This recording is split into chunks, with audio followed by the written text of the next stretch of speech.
assumed we were live. No, I don't know. I guess I kind of want to pseudo prep an intro, so I don't want to like go in the middle of a conversation, even though I just went in on the middle of a conversation. Hello, everybody, and welcome back to the Balancing Act.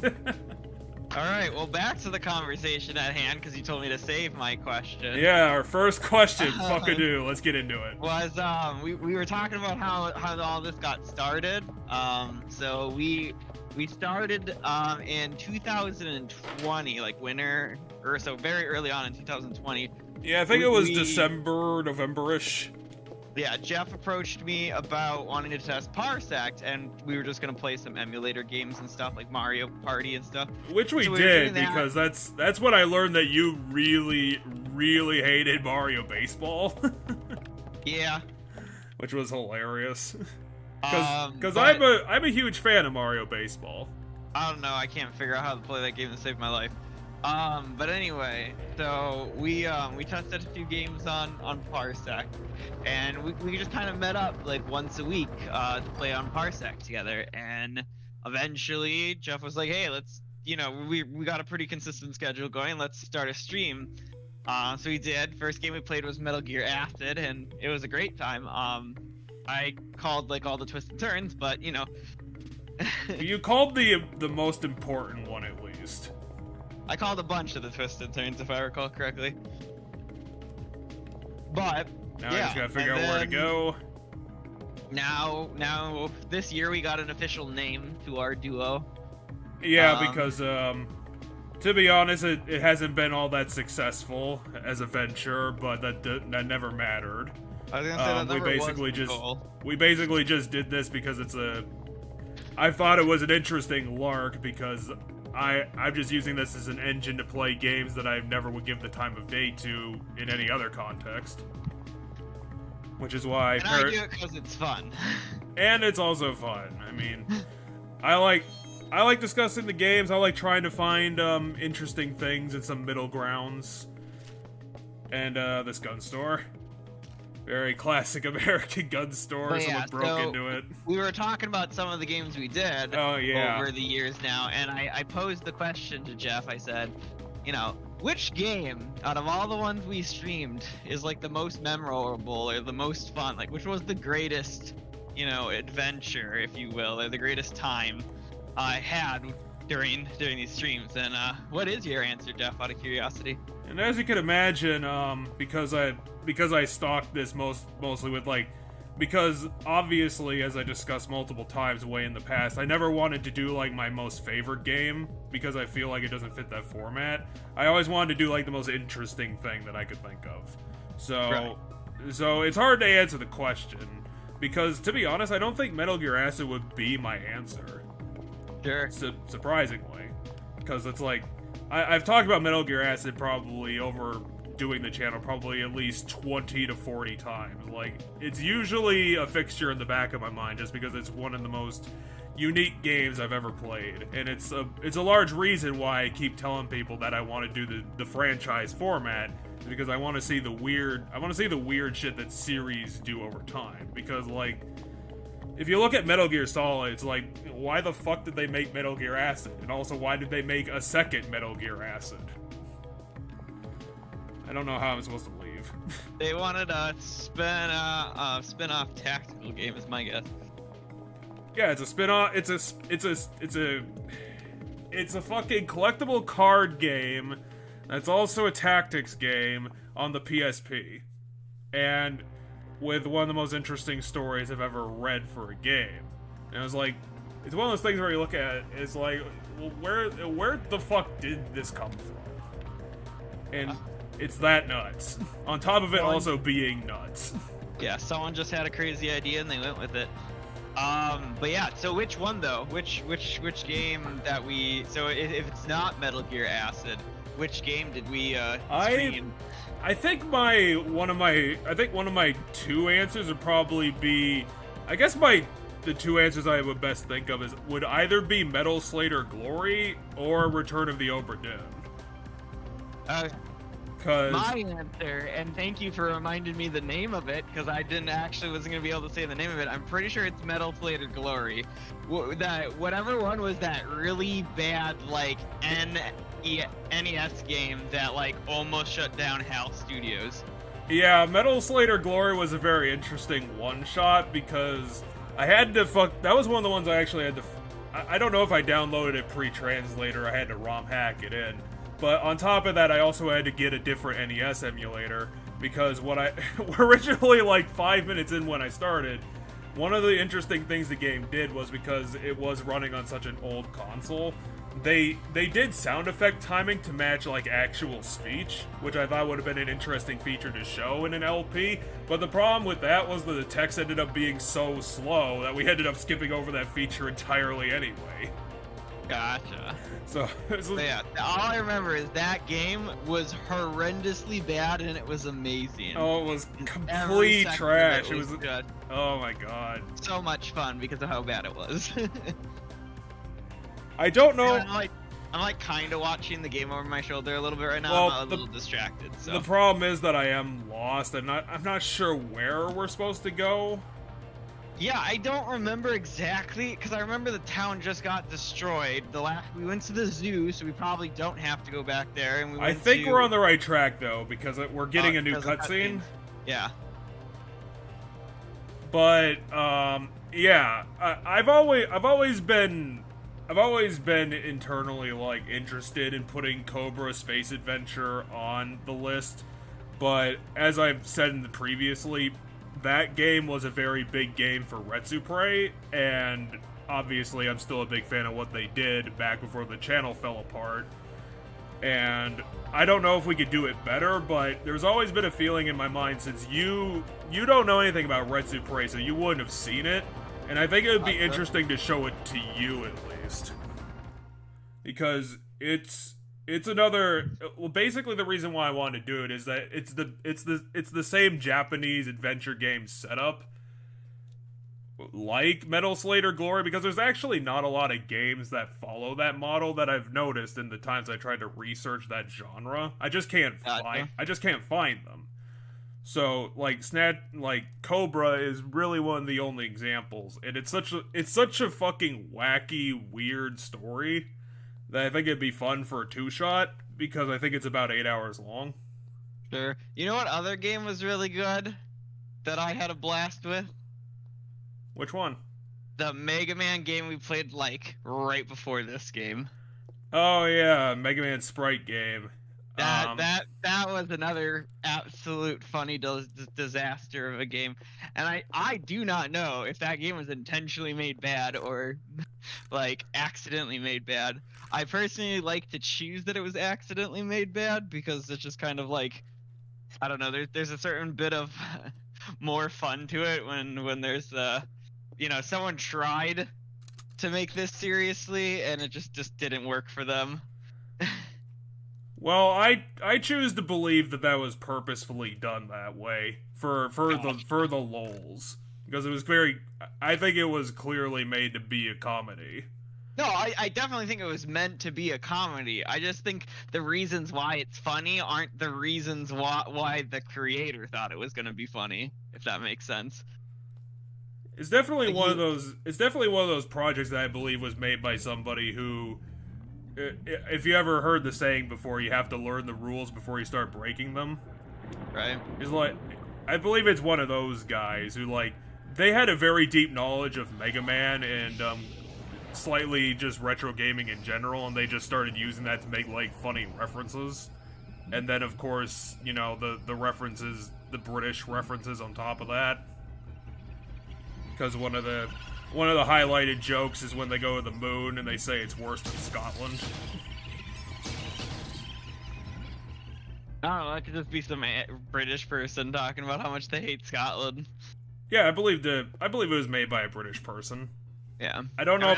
I definitely believe it was made by a British person. Like, the only interesting fact that I know about the game that the only reason why I wanted to do the Sprite game was because Ty Tuesday did it, and I thought it was hilarious. Gotcha. And it was to be done as the anniversary stream for when I finished the Mega Man franchise as well, because that took fucking ages. Yeah, that was a lot of games.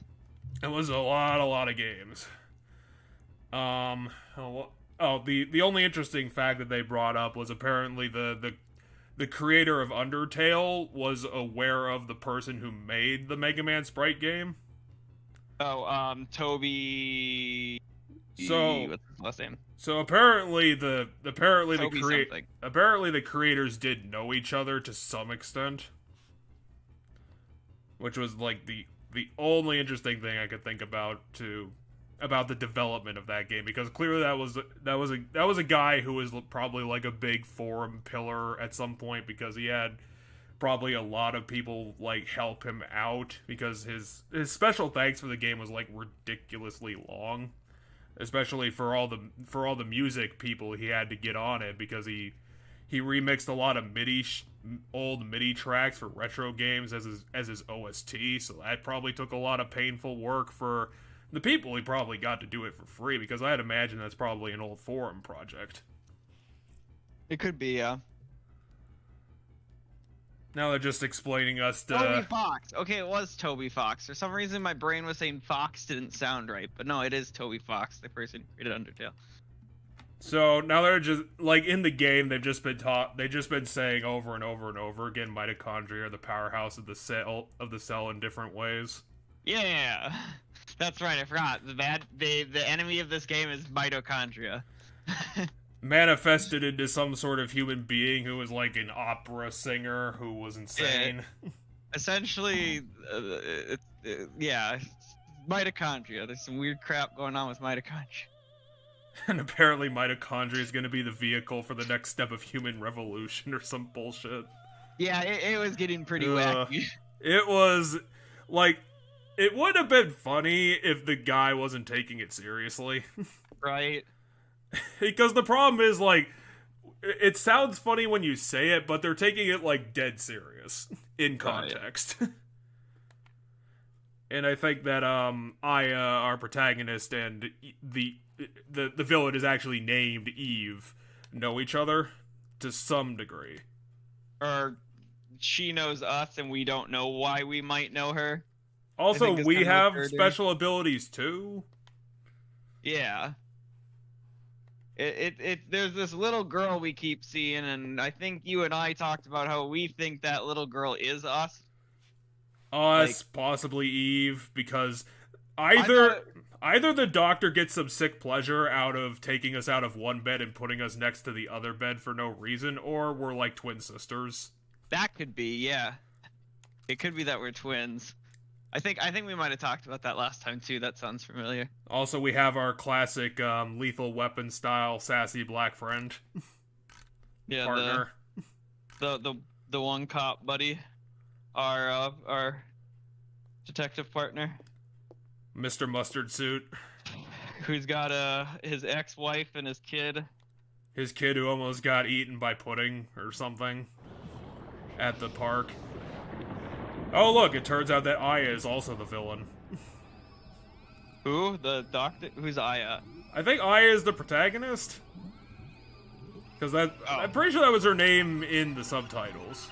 Gotcha, I've been trying to pay attention. Right now, I'm in my kitchen. So. Oh, we're the antidote to it. Oh, okay. Possibly from that cutscene. Back in the original video, I said that super mitochondria. All right, got it. Go on. I was gonna say, back in the first episode, that I did play everything in the first episode because I was testing this game to see if it would make an interesting project to work on, and then I discarded the project. So basically, everything. I've seen previously everything up into the point where we got, like, taken in by Dork Boy to the slum. Oh, gotcha. After the chariot ride. Okay, I thought there was some place in the, like, there was a specific point in the, zoo where you were like, okay, everything's new, but Gotcha. You actually completed the zoo the first time. Okay. Yeah, I just ended up getting lost again because I didn't fucking memorize. And the other problem, too, is that this game doesn't have the fucking Resident Evil item system. It's like, finding items in this game has been kind of difficult. Right. But I would probably blame the Slipshod emulator controls just because it was very, very hard to get in that desk where the zoo key actually was. Yeah, and we had some issues in the theater too at the beginning of the game. Yeah, that was when it came to the opening certain things, because there was a key when we were in the you theater, can't accuse the cops of a crime. That's illegal. I mean, some cops would agree with you. Oh yeah, and they also somehow managed to evacuate all of Manhattan or all of New York City. Right. Which is insane. I mean, good on them for hey, I guess, being able to look, do that. Clamp is trying to pull off a cab fucking 20 years ago. He's on the ball. I mean, police bullshit has been happening for a very long time. Like, the LA riots. And Clamp is aware of every single one of them. I was gonna say the LA riots would have. Also, now he's just pissed. Probably happened. Not that. Probably. What year exactly were the LA riots? Does anybody know? Hit me up in the comment section. Even though I'll probably Google it before you comment on it. Yeah. What year was the LA riots? Because my guess is maybe this game. What? No. I thought the LA riots was a lot older than that.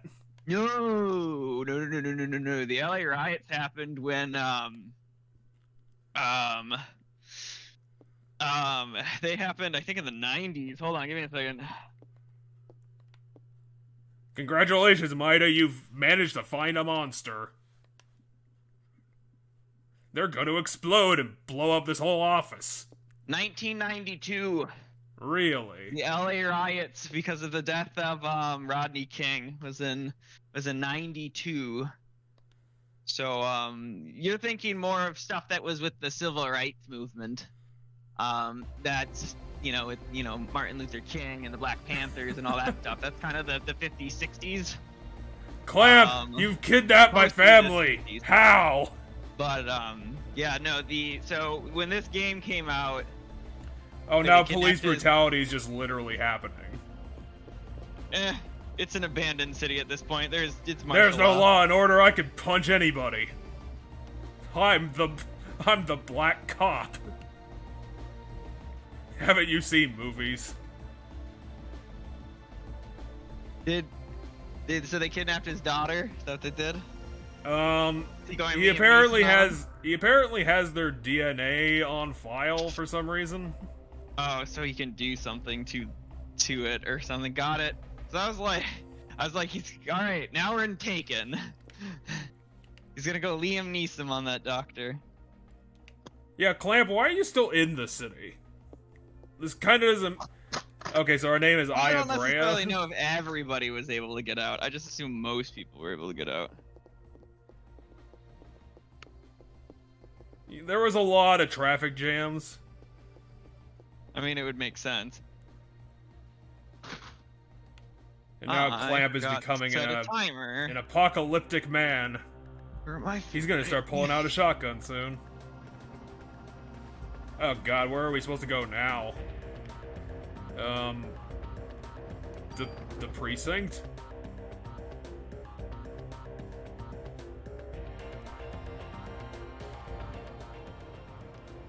Okay, we got a cutscene, so I think we went the right way.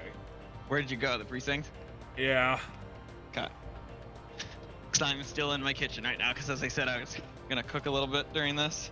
Well, since this is our very rare podcast week, we do have a couple of things on the table. I don't know if you'd want to tackle the Pokemon thing or talk about Fire Emblem first, but those are my two ideas.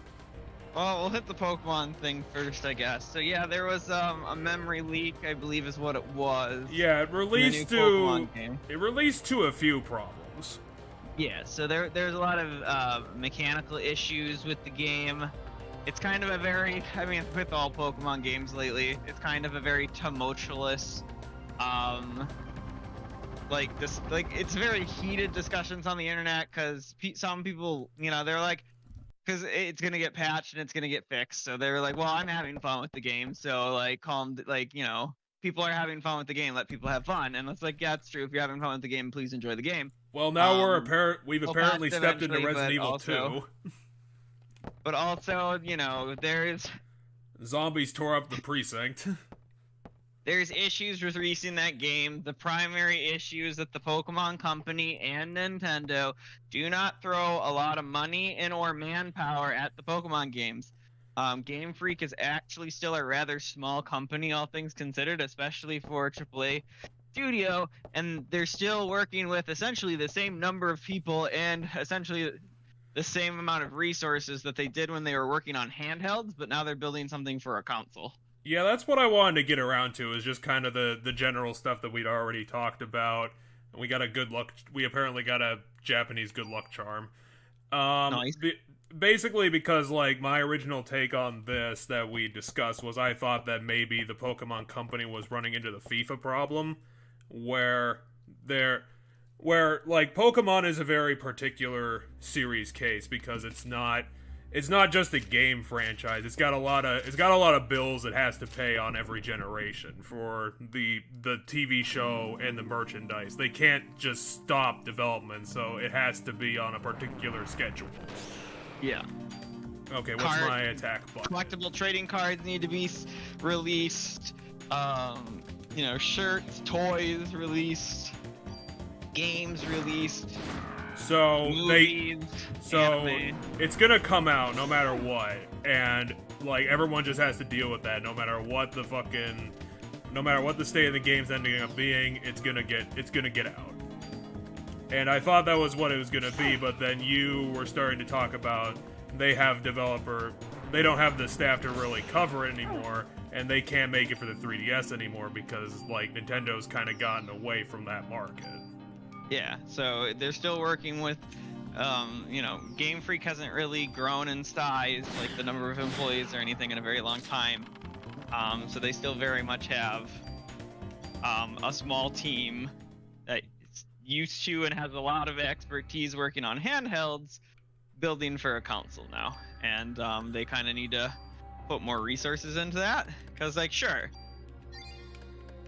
you know, it makes sense that, yeah, they have the FIFA issue, right? Because everything's part of a giant conglomerate machine, and they're gonna pump out this, and it's all gonna line up. Oh, yeah, and the other thing that we had discussed too, as a possible thing that might have happened, is that as some people probably know, Pokemon is developed on a 3-year cycle. It's always a 3-year deal.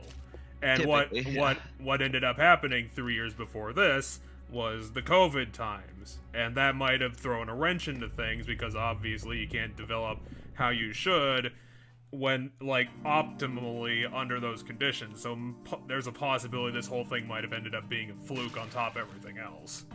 COVID probably also played a hand in it. That's fair. On top of that, though, or in addition to that, that's bullshit. In addition to that, though, Nintendo and the Pokemon Company also, didn't you get a power that gets rid of that slow effect? Or no, you have a power that slows down enemies. That's what it is. Yes, I also have a heal, so I really need to keep that in mind too. Yeah. But so Nintendo actually, the Pokemon Company and Game Freak actually put out 2 fully fledged Pokemon games. Oh yeah, that this too. year. We had Legends Arceus come out this year too, which was a very experimental game. It was definitely a new ball for the company, from what I saw. Some elements of it were brought over in Scarlet and Violet, others weren't. But with that, there weren't really any issues to speak of. Yeah, Arceus apparently just released just fine. Yeah, Legends Arceus released just fine, and it was very well liked. But here's the thing. Those developments for Scarlet and Violet and Legends Arceus would have been happening over each other. So essentially, one game's gonna have to get more resources than the other one. Hey, and my that guess is prediction because- from last episode you were on about might actually come to pass because look at what tore apart this room. Oh yeah, we're gonna fight zombie dogs. But anyway, Yep, exactly. The Legends Arceus game had the earlier release date of the two. So it's likely that they threw a lot more time and resources at Legends Arceus to get that one out the door, and then we're like, okay, but we'll make up for it in the time between Legends Arceus and Scarlet and Violet. And then Scarlet and Violet released, and they clearly probably didn't have enough time. The truth of the matter is the Pokemon Company might want to change how they release everything when it comes to Pokemon, just to kind of like I'm just trying to make it figure so out my that we buttons can get still. good products, because like every single time it both blows up in their face and prints them a fuck ton of money, because guess what, People are gonna buy it no Violet matter blew what. up absolutely. Like everybody on the internet was talking about how goddamn glitchy it was. Like you could go on Twitter and like every 2 seconds you were seeing stuff. And, Yeah, that's the other wrench in this whole story is that even after all the issues were coming to light, the news still broke that even this generation is still the highest selling Pokemon game to date, apparently. Yep. And so that happened. Now, given, I will state, there were Nintendo did make it so that you could refund the game, and people were refunding it. So I don't exactly know how that affects the sales numbers that were reported, because like it was likely that they had the numbers of how many were sold before they had the number of how many were getting returned. Well, that's the so, like, that's the weird thing going in all of this is that yes, they might have opened the door for someone to get a refund, but I'm gonna doubt that Nintendo is putting that like on their front pages and making it easy to find. And on top of that, people are inherently lazy in general, so I'm gonna imagine that like even if they put an option in place and people are able to like kind of readily find it, I don't think a lot of people are going to take it just because refunding things is going to take time out of their day. Well, yeah, and it's going to get patched, you know, et cetera, et cetera, et cetera. Like, because that's essentially what because I have yet, like, normally I would have beaten that game 3 times over by now. I have yet to play Scarlet and Violet, because when I was hearing about how glitchy it was, I was like, I'll just wait. So I have yet to play Scarlet and Violet. So, but, someone else pointed out an issue to me the other day that I thought kind of is important, and that's the fact that they have to go back now, though, and put all this work in after the game was released is just gonna put further crunch on the next game. Yep. Because, like, rather than moving on to the next project right now, they have to clean up this project, right? They definitely do, but you know. So like that in the long haul, they are required to take up that project. So unfortunately, the only thing that Game Freak can really do is just hire more people. Yeah, and if they're not going to hire the people, then they're fucked. Yeah, if the Pokemon Company and Nintendo aren't going to give the proper resources to Game Freak in order to do this, essentially what's going to happen is the issues with Scarlet and Violet are just going to get passed along to the next game in the form of the fact that like the extra time taken to clean up Scarlet and Violet is going to make it so they have even less time on the next game. And, you know, this will continue until they either get the Nintendo and the Pokemon Company give them more money or more employees.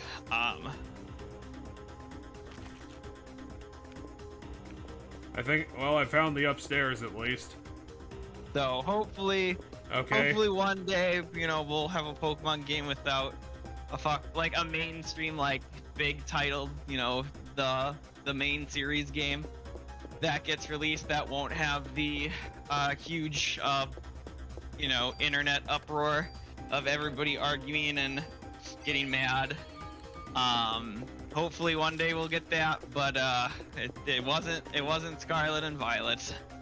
It was a lot of things going together, and now unfortunately, Game Freak are going to be stuck with it for the foreseeable future because, like I said previously, the next one's going to be 3 years and out, and there's no argument on that. Because if there is an argument on that, a lot of people are going to end up losing a lot of money, and capitalism dictates that's not a possibility. It's not even going to be 3 years out. There will be a Pokemon game next year of some kind. Whether it be a remake, or something like Legends Arceus, or something like Let's Go Pikachu and Eevee, like there will be something, right? There's a Pokemon game almost every year, if not multiple a year. The next region, like the whole next, generation of Pokemon, yeah, that will probably be roughly 3 years from now. But we'll have we'll probably get like maybe some remake of Black and White, because that's the next gen to be remade. Maybe if you were gonna pick one, it would be that one. Well, because they just did Gen 4. Mm-hmm. Because in this past year, we got Gen 4 remakes. We got 2 Gen 4 remakes that were actually not made by Game Freak, and they had their own problems. Then they made the Legends Arceus game, and then they made Scarlet and Violet this year. And so going forward, my guess is we'll get another remake. We'll get Scarlet and Violet DLC. Within the next year, we'll get Scarlet and Violet DLC. We'll probably get like another remake or some kind of thing like that, maybe, or it'll just be the DLC. Because I think all of the DLC came out before they did any other new Pokemon stuff. Oh, good. We finally found the dog we've been looking for. For Sword and Shield, because I believe Sword and Shield came out, and then kind of like a year after Sword and Shield came out, all of the DLC for Sword and Shield had come out. And then after that, they started announcing the Gen 4 remake. Yeah, the Gen 4 remake, and then it was after the Gen 4 remake, it was Legends Arceus, then after Legends Arceus, it was Scarlet and Violet. So we'll probably get Scarlet and Violet DLC announcements moving forward, and then we'll get... Okay, we finally can go to the third sort of floor. Remake, and then maybe some sort of spin-off, and then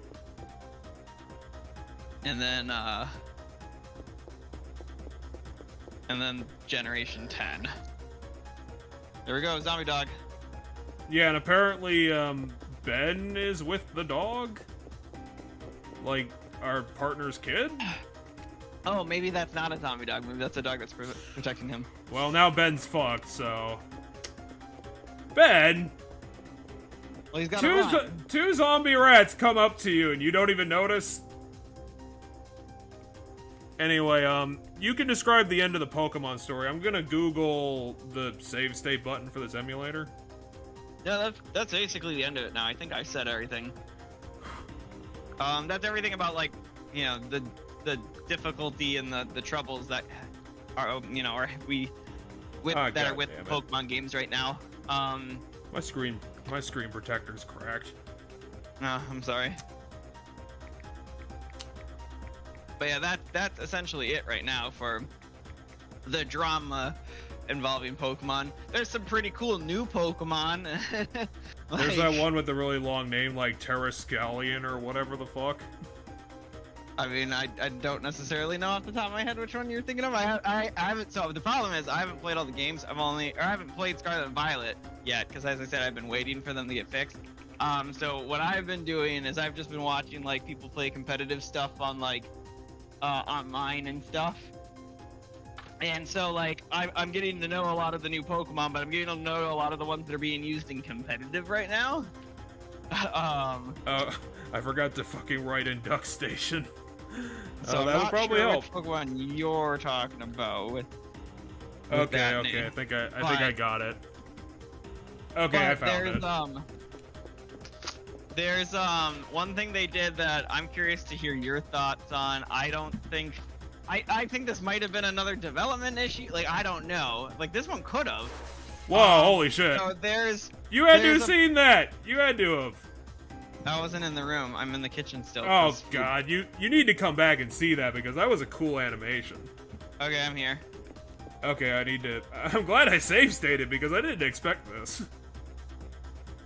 This game isn't the most well-developed game ever, but it has effort in it. Look at that! Oh yeah, they came through the mirror. God damn! That Like was they animated Resident all the Evil. glass! That was pretty cool. I swear they did the same thing in Resident Evil 2, like in the back half of the game, like when you go into basically the same room. They have an AoE attack? Apparently. God, that's some bullshit. Fucking hate when Dark Souls does that. It's not better here. Heal. I can kill him before I can heal. Okay, it's just you have a full magic bar. Apparently, I can now just access magic powers. That's cool. God, it's so fucking sweet. I want to try that power, but I need to figure out how to use it in the middle of combat. Well, you pull it. What you do is you pull up the list there that you just had, and you select energy shot. I'm amazed I didn't have to hit a button for that. It just happened. Come on, I want the item. Eve, move your fat ass and get the item. Go to the other side of the table. Oh my god. What do you mean my inventory is full? It's full of Inventory's crap. full. Take a Tell this healing junk item. to fuck off. I don't even know what Or this use junk the- is for. Or use the offense items so Why? that you can... Why the hell do I not have a key item inventory? We've been playing this game twice now. You should already know these things. Anyway, open up your inventory. Go in there. This is some See that bullshit. offensive one? Oh yeah, I can put that on a gun. Yeah, just put that on the gun. I'm gonna guess this is the one I'm using. Medicine 3? Nice. But yeah, so that's that. But yeah, there's some cool new Pokemon. So essentially, do you remember like Ultra Beasts that they did? Do you remember? Yeah, I remember the aliens and how much they So- were just completely ridiculous. Yeah, but so the aliens all had like a code name, and then they all had Did like they? the actual name. Yeah. So when they first got introduced in promotional stuff, they had like code names. Like it was UB001 something, UB002 something, right? Well, but then when the game came out, we revealed that they actually have names, and it's things like Nihilego and Buzzwole and Pheromosa. But what ended up happening is there's a new set of Pokemon that are kind of like weird, and they're called Paradox Pokemon. And I haven't played the game, so I don't know quite what the story is with them. They kind of look like past or future versions of other Pokemon. So, for Time example, there's like travel? a Didn't they already do that with the Origin Pokemon variants? no, those are different forms of the same Pokemon. Like that's like if Dialga gets the proper thing, he turns into Origin form. You know, if Where do if I have to the- be if- to hit the save state? Probably right Okay, about game. there. Where? See, this is the weird thing about this game is it has like hyper-specific item hitboxes. Like it's Yeah. insane. But anyway, no. So the Paradox Pokemon they look like other Pokemon, but they aren't a different form of that Pokemon. So there's, for example, there's one that's like a robot of Donphan, and then there's one that's like a more dinosaur-y, or like caveman aesthetic. I should say caveman aesthetic. That's probably like caveman, ice age, woolly mammoth kind of deal. Kind of. Not Yeah, really it just woolly looks mammoth, like. but it looks primal, like, right? So you have like this. I was gonna say the mammoth Pokemon, but my brain said Mamoswine, and I'm pretty sure that's wrong. No, I mean it is Mamoswine, but It is Mamoswine. yeah, but it's not. It doesn't quite look like Mamoswine. It looks like a Donphan. There's some tufts of fur. It's not entirely covered in fur, but it looks kind of like has that caveman aesthetic. Like if you think of a caveman and how a caveman dresses, which is why this game is the two okay. professors is one of them's a caveman and one of them's dressed kind of caveman-y and the other one's dressed really sci-fi-y. And then the box art legendaries, one is like caveman-y and the other one is like a robot. Hey, look, another cutscene. So, like, there's clearly a past and future thing going on with Scarlet and Violet. Anyway, they introduced these Paradox Pokemon, and there's a whole bunch of them. So now we're just literally and they- fighting the thing. Except Gotcha. somehow worse? Because, you know, Alright, found the dogs. they all fuse together and gain giant crab claws. I'm gonna kill him with my service pistol. Don't worry, this will work out great. I'm a cop, damn it. Also, I only had 6 bullets. That's the police chief. Yeah, and he was dumb enough to not bring extra mags. So now the female protagonist is gonna have to go save his dumb ass. As per usual.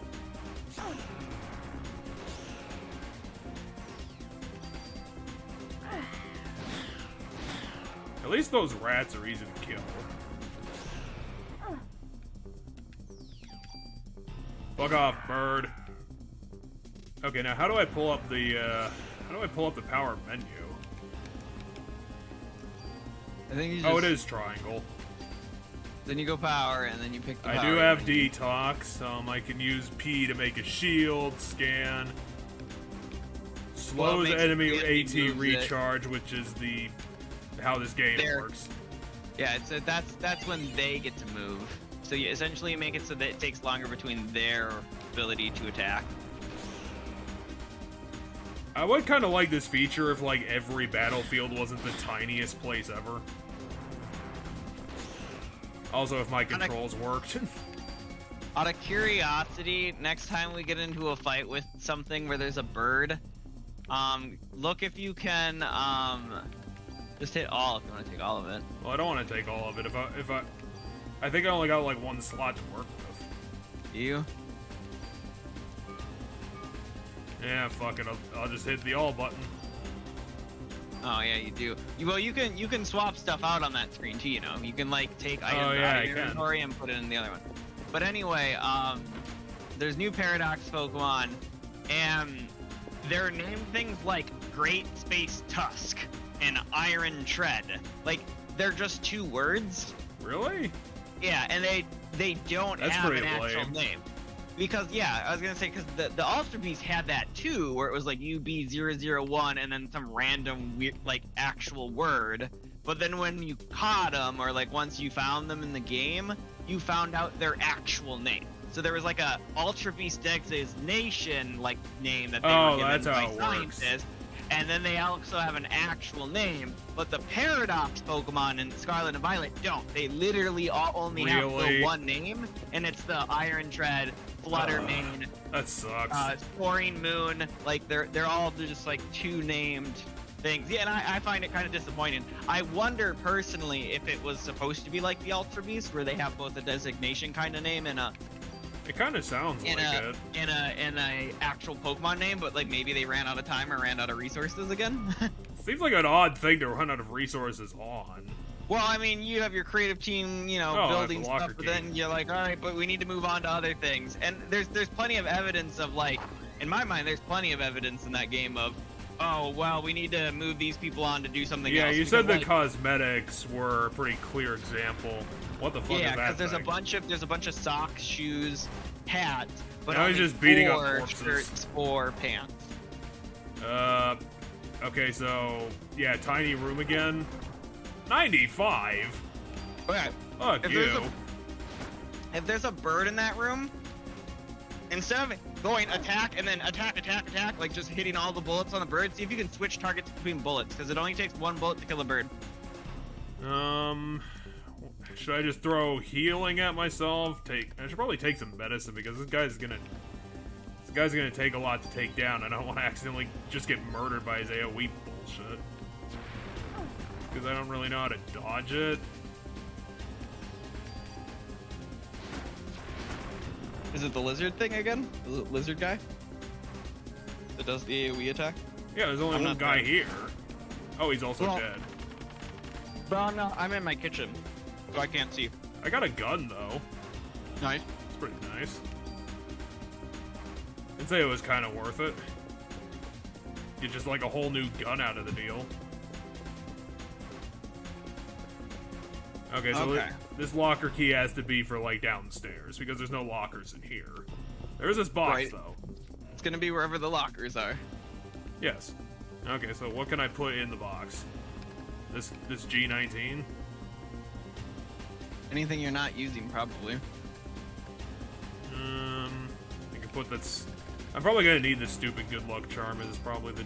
I got a defense plus. I can put that on my shit. I'd say get rid of the medicine one you have. Just use that. I mean, you could use a couple medicines right now if you have a couple slots. Yeah, I'm probably gonna have to. The CR vest 2, you probably don't, or 1, you probably don't need that. Well, we got a boss fight to go do, so probably should get to that. Because we gotta go fight Eve Cerberus.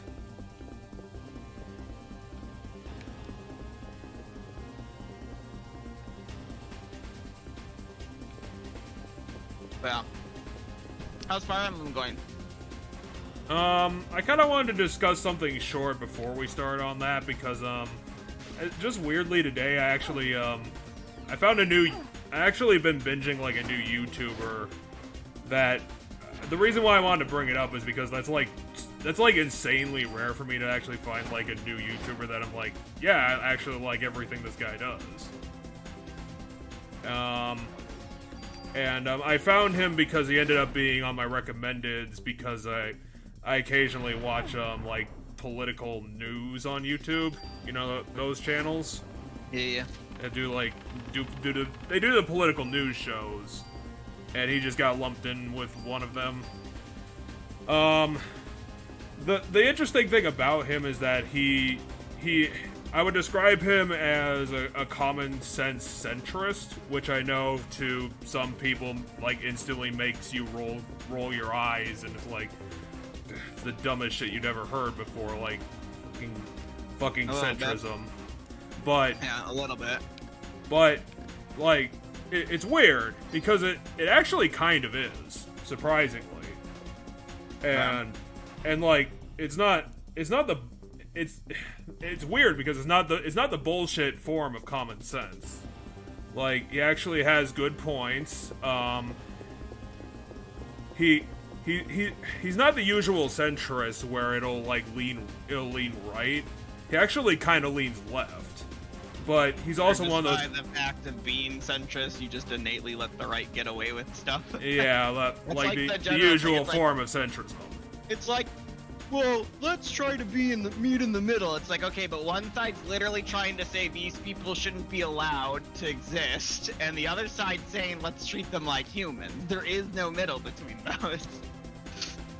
Like, when it comes to things like LGBT health and there are 3 targets. Stuff like that. Really? I didn't notice. Again, why do I have to fight him in a tiny room with fucking stupid ass? Why does everyone have these dumbass fucking? What the hell? Okay, my target knows Hyper Beam. But no, I would honestly highly recommend all of his work. And it's a weird format. Another thing I would actually, like, recommend him on is that he kind of reminds me. You're gonna want to take Gear 3. Well, the game saved my ass, thankfully. I think I had another revive in my pocket. But yeah, this guy is covering up like 40% of the room. Like, fuck.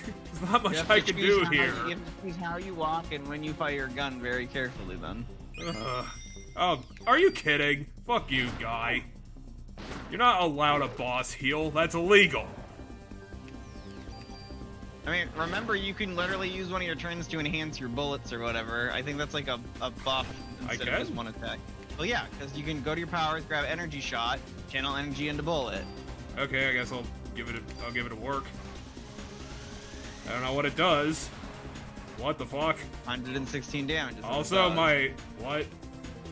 Okay, there's a bit of after you do it, she gets kind of woozy. So there's a bit of Did I just become like desegregated from the universe for a second? Yeah, essentially. I would use a healing item instead of yeah, that'd be more effective. But he does a weird format video thing, just to get back to what I was talking about, is because it reminds me of, like, you know how YouTube is, like, you know, completely devolved, and, like, you know, the people who used to make YouTube great are gone. And he reminds me of, you know, the people who used to make YouTube great. Because it's the very usual format of a guy making videos in his garage just talking into the camera. Okay, what's this guy's name? I'll eventually get around to that. But yeah, it's very common sense. It is left-leaning content, which is very interesting. Like he will call out shit for what it's supposed to be, and he doesn't pull his fucking punches. Like if I could recommend anything, I would watch his video on Trump, flags, and fire. I think is the episode that I would probably recommend to see if you actually like him. Gotcha. Because he is a person. He is honestly a southern redneck on top of everything else. Interesting. And he is the person who will say that, I think the quote was, that the people who are burning the flag understand it more than the people who, like, put it on as a bumper sticker on their truck. I mean, yeah, I'd agree with that too. I would highly recommend him. He's currently a very big channel, which is very interesting too, because again, he is just a guy in his garage making 10-minute videos. He's called Beau of the Fifth Column. He is very on point. I think I've been watching him for like fucking 3 hours, 5 hours today, honestly, while I was doing shit around the house. I think I like 2 of his videos. I've subscribed to him, like, and that's very rare for me, to be honest, because a lot of channels I watch on the regular I don't actually subscribe to, because I don't actually like all of their content, and so I don't want it on my subs all the time. That's fair. So yeah, it's just very, very interesting. He says he's a journalist. I don't know if he's just saying he's a popular YouTube guy, but on his channel he claims he's a journalist. Okay, his real name's Justin King. I googled him. So they have it here as Justin King, better known as Beau of the Bay of the Fifth Column. I don't know how you're supposed to pronounce it. It is Beau of the Fifth Column. Okay. I think on his channel he does call himself Beau. Okay, is a American news, politics, and educational YouTuber. He approaches current events from a leftist perspective with an emphasis on community building and individual action. His second channel, The Roads with Beau, features long format interviews and educational videos. He describes himself as an adversarial journalist. I don't know if I'd call him adversarial. He can get a bit aggressive. Like I said, he's I think he calls himself as very common sense. And when people start doing stupid bullshit, he calls it out pretty hard. I mean, this is the literal phrase of adversarial journalist is him describing himself. In this, what I'm reading about him, it's a quote. It's his own quote too. Well, yeah, he describes himself as an quote adversational journalist, end quote. So the only quote is the 2 words, but he describes himself as an adversarial journalist. The channel began as a joke. He began as a joke. He used to hide his accent while at work, but while celebrating with some coworkers, his real accent slipped out, and they convinced him to start making videos using his real voice, which I'm assuming is that rednecky accent. Well, I mean, it fits with him because he's got the huge beard. Like a part of his costume is he constantly wears a baseball cap that has Curious George written on it. Gotcha. Which is, he also has a pretty funny box on his backdrop, which again is just his garage, where it's just a box in the background that he wrote "Not Secret" on. Which I thought was hilarious, because why the fuck would you write on your own box "Not Secret"? We gotta let everybody know that what the fuck does that mean? There's no secrets in that box, Jeff. But what does it mean? What's in the box? It means there's no secrets in the box. Is it empty then? Probably, I don't know. It's the empty box of mystery. I mean, what else do you put in your garage? It might have tools in it or car parts. I thought it was one of the funniest things. Decorations, who knows, Jeff? But he usually releases 3 videos a day, ranging anywhere from 3 to 12 minutes per video, averaging about 8 minutes long. Recording in a shed on his property, he covers topics such as U.S.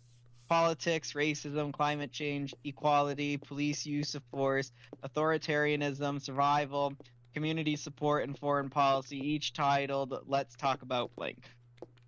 His background as a he has a background as a military contractor and a trainer. Neat. I thought his backdrop, he, like the last video I watched, he said he used to do security consulting for like private businesses. Yeah, but depending on what that is, that could also be considered a military contractor. Now let's get some you need permit cards to tune up bullshit? Fuck you, dude. Give me my shit. Let me take a look at some of his videos here. I want you to die. How do I murder this cop? He's not letting me do what I want, and I hate it. They were not kidding with the fact that he releases like 3 videos a day. Yeah. I went back because I want to see. It's a lot of videos. Well, I assume he reacts to a lot of the big news items, essentially, that are happening in any given time. I don't know what I did. Now I'm confused. What are you doing? I'm trying to put things in storage, and then I got confused by how the storage worked. The ammo crate is a I'm just very bad at this. All your bullets go. I can't tune up my bullshit. What vest are you wearing? I am wearing the I don't know what CM means. Combat something, but it doesn't matter. What matters is which one you're wearing, and then we look at storage. Okay, I can do this to my guns. Yeah. I can put bonus points into my guns. Well, I was gonna say, I personally would look at... Range is kind of bullshit. Maybe attack. The powers of stuff. Okay, so what... Because I'm like, what is he talking about now? Well, it looks like he's talking about what's going on with the railroad strike, and...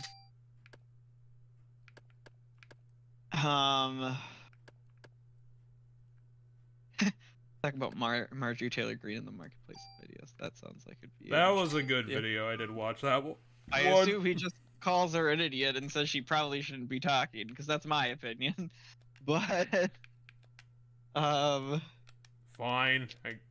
I guess I can give my junk to this guy. I don't know. Specifically, that the with the fact that he's specifically bringing up the marketplace of ideas, it's that the marketplace of ideas isn't actually what some people think it is, where it's literally anybody can say anything. That's not what the marketplace of ideas is. You should have evidence. You should have understanding of how things work if you're going to bring something up. So yeah, this was just a general recommendation for Beau of the Fifth Column. If you're at all interested in, like, honestly, I would probably say like any affiliated political news on YouTube, like, get that guy on your recommendeds, because you'll hear a lot of interesting shit. I'll maybe check out a couple of his videos. I like the fact that he seems to be a leftist for the most part. Again, I would definitely suggest Trump, flag, and fire. If you wanted to like test him out, I would recommend that video, because I think it's one of his strongest ones. Gotcha. I was gonna say I was probably gonna find a recent event that interests me, that happened in recent news, and maybe watch his take on that and see how that goes. I was scrolling back to see if he maybe covered anything about what happened in Colorado the other week. He covered a couple of police shootings very well. I think if you just Google like Phoenix PD, might be a good one. Oh yeah, let's talk about Colorado and what can we expect. So yeah, that right there is from 2 weeks ago. That's probably it, because there was a mass shooting in Colorado Springs, and there's a lot to talk about with that, because it happened at an LGBT bar, and then all the right-wing people on the internet were literally basically saying, good. Like, a mass shooting happened, and they were like, good. Like, these people deserve to die, like, publicly. He also did... People in positions of power were saying these people deserved it. He also did He also does take obviously strong stances on gun control in general, and again, it's a very interesting view on gun control because he is in favor of it, but he calls out the gun control methods that people are suggesting as basically being completely ineffective because the people writing them don't understand what the guns they're trying to regulate even do. So what they're trying is completely ineffective and like isn't practically going to work. That's that military contractor background then. Well, he just understands his guns because he was like describing the AR-15 and basically like the underlying thing is like, well, yeah, the AR-15 is big in the discourse around school shootings because it's the most popular gun in America. Everyone's got them, and everyone's got them is because literally any idiot could pick up this thing and fucking fix it and use it. Yep. And not to mention that it's basically... I want to go so far as to say 100% like it's military grade, but it's a... Well, it's military grade because you can shoot a lot of bullets quickly with it. Well, it's military grade because it's so easy to use that it's made for the bottom line, so it's perfect for the military. Yeah, you just throw this in their hands. But yeah, but here's the thing. Another interesting thing that he brings up is that when he was talking about it, is like, you should honestly be glad that AR-15s are so prevalent on the street, because if they were banned entirely, then the next popular choice down the line would be like, he called the gun a Garand, and in comparison to the AR-15, the Garand is a high power. The AR-15 is like at best an intermediate powered gun.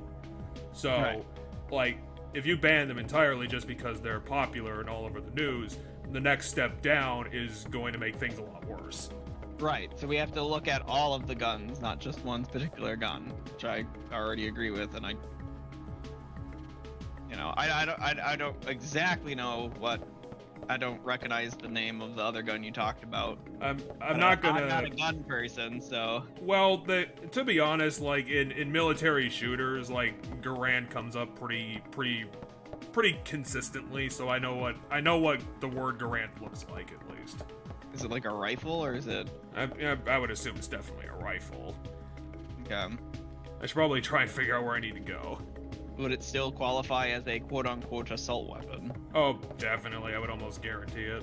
Well, then I think where most people I know, at least, stand politically, we're fine, because we don't want specifically the AR-15 Okay, they want me to go to the lab on the third floor. We want assault weapons banned, so we want multiple weapons that are on the market removed from the market. Basically, in my opinion, a person doesn't need a gun that's designed for military, like military use, like, because you're not gonna go hunting with an AR-15. Like, you're not gonna go shoot a deer up in your tree stand with an AR-15. Like, that just isn't. That's not the gun you're gonna use. Well, as much as in my opinion. Well, as much as I don't want to literally be like, just hand you a list of his opinions, just go watch his videos. To be honest, I'll go watch some of them. But one of the things that he suggests to deal with school shootings, he doesn't believe that like the legislation is gonna be the golden bullet fix. Like, he thinks that the underlying causes of like the social problems need to be the what you hit, because like legislation isn't going to be the great fixer that people think it is. Well, I'll just say this: nothing in this country is going to get fixed with one thing. There's more nuances to everything. But the thing that he suggested was like to basically raise the age limit of purchasing firearms from 18 to 21. Because I think the reason why he said that was basically to separate the school-age people from the schools. They grow up several years. They're out of school for this amount of time, and it might do something, I guess.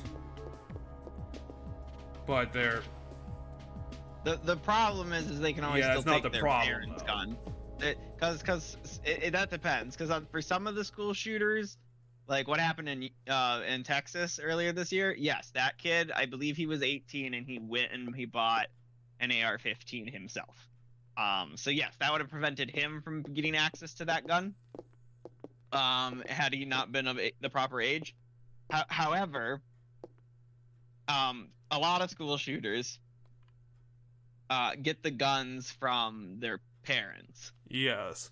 And in that case, the age at which you buy them is not going to be the factor. It's going to be some of it's going to be proper gun storage at the minimum, and then bigger it's that maybe we shouldn't have access to certain, like maybe the average man shouldn't have access to certain guns. And then the right always brings up the argument, well, what happens if the government blah blah blah blah blah, and I need to rise up against the government? It's like, first off, the government has things called drones, jets, and tanks. Your gun's not going to be as good as you think it's going to be. Yeah, but on the flip side is it's still a deterrent against bad government, because an insurgency can still form around a well-armed populace. I mean, that's true. It's just it's just not, they all think they're going to be this personal hero, when in reality they're not. No, because most of the people who have these guns also don't have the proper training to use the guns effectively. That's also true. Which, again, he has another video on, because he goes very in depth about what the proper training for having a gun for self-defense actually means.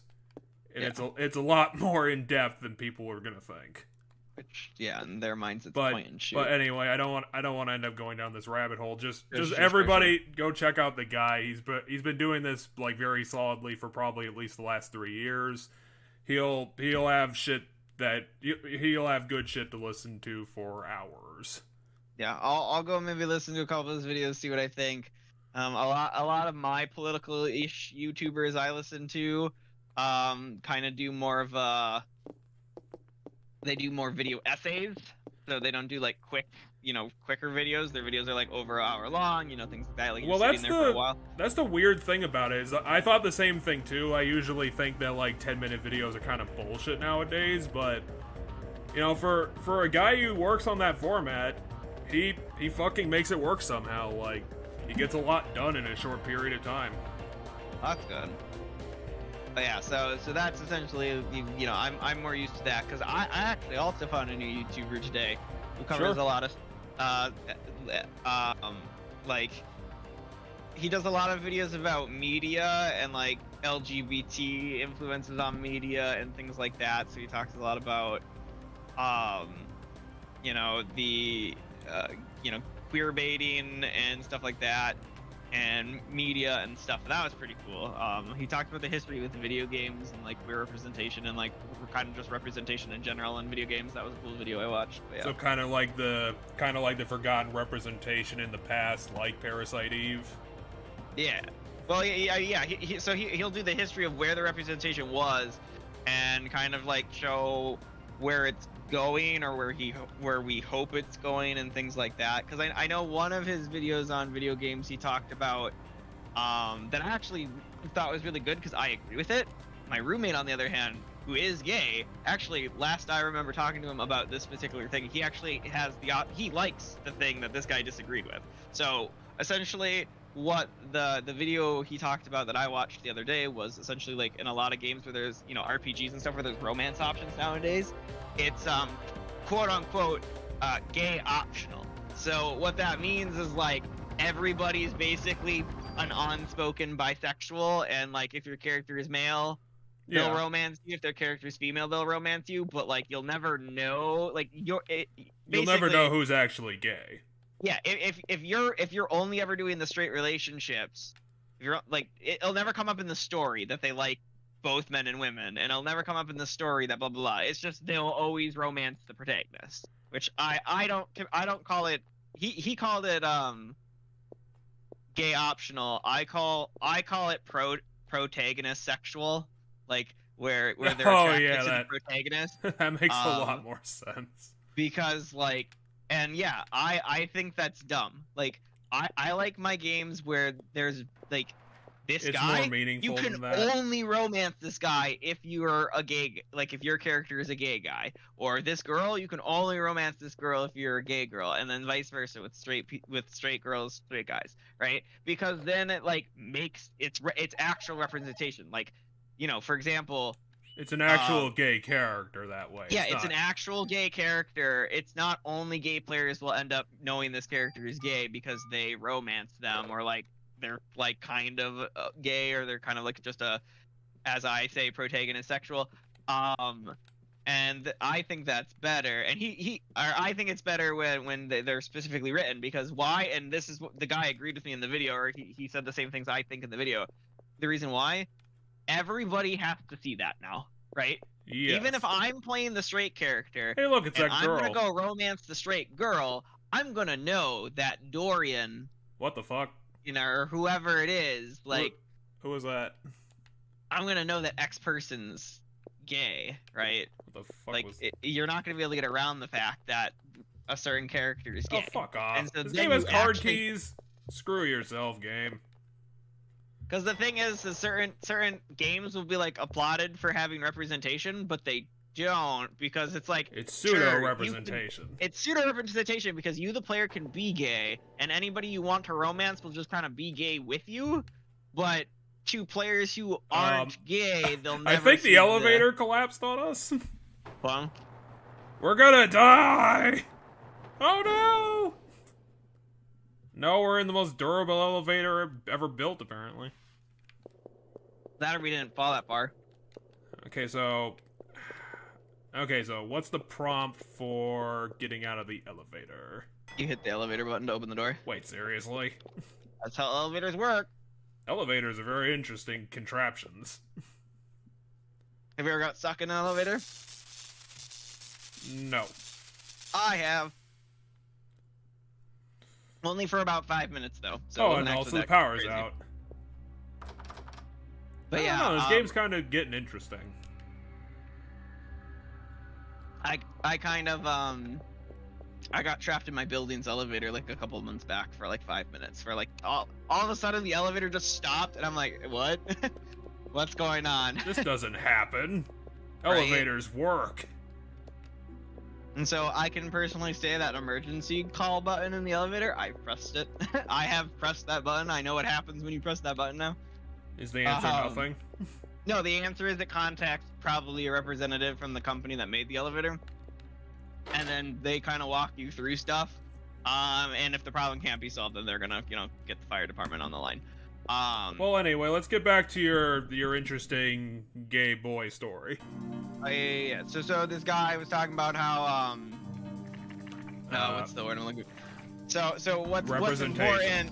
Yeah, it's important to have characters. I mean, the short of it is that it's important to have those represent like characters that every player is going to see, because then that helps, that's how people end up changing their mind. It's like, oh, well, I thought blah, blah, but this guy was really nice. It's that kind of like, they're gonna, it makes, it's not only the gay community is gonna see this character, but, even the straight community is going to see it. And that's just essentially the short of it. A lot of the video talks about, kind of like different characters in video games, and then he brings into the fact that like we seem to applaud a lot of AAA games that are coming out lately that claim it but aren't really doing it. That claim it but don't really claim it. Meanwhile, there's a lot of like unspoken or less talked about indie games that have it in abundance, and how we should kind of maybe try to support those games too. Yeah, because I think, as we discussed before, like the people who bleed about representation only really care about the biggest projects need to have it, because those are the only ones people are going to see. And it's like, if you actually objectively look at it, it's like, no, there's representation. It's just you're not bothering to actually look at it. Well, it's both. We do still need representation in the bigger games. That's definitely still a true statement. But we should also celebrate these other smaller games that do have it as well. So it's a combination. Yeah, I've never really bought into the needs representation thing, because that's just gonna fall into pointless tokenism.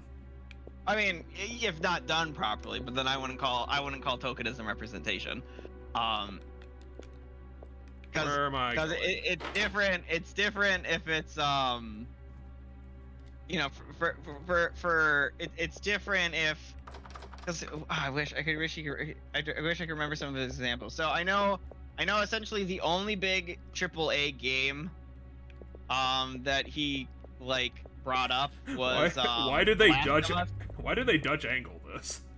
I don't know, but the Last of Us was one of the games he brought up as like kind of the Ellie thing. that's you know, that's the only like big named one that's kind of done it like well, and because you know, The Last of Us Part 2, you play as a gay woman, and you have no choice not to play as a gay woman. Oh, and she destroyed the entire stairs. like the whole narrative, and the narrative isn't about her gayness. She's just gay while going through the narrative she's going through. So she's, you know, she's a gay. The very, very character. aggressive revenge quest. Yes, where she's going through the classic, very aggressive revenge quest that very many stories have done before, and a million, as they said, as he brought up, a lot of, you know, there's been a lot of hetero heroes who have done this adventure, you know, this kind of story already, and here we get a gay one. But he brought up for a good example of the indie games, and he did talk about that this one happened to blow up, because it did, which is Hades. Hades is an indie game that kind of is about, you know, escaping being stuck in hell and like wanting to get out of there, and it came out mid-pandemic. Oh, good. I got like, a lot fucking of people, plot item finally. Hades came out, you know, mid-pandemic. It's about trying to get the hell out of, you know, it's trying to get the hell out of hell, Yes. because you don't want to be there and you're stuck there. Which resonated with, game. you know, resonated with audiences during the pandemic when it came out. Stop looking on me, you fucking blobs. Get out of my face. I need to fucking get rid of this poison because I'm getting hurt real bad.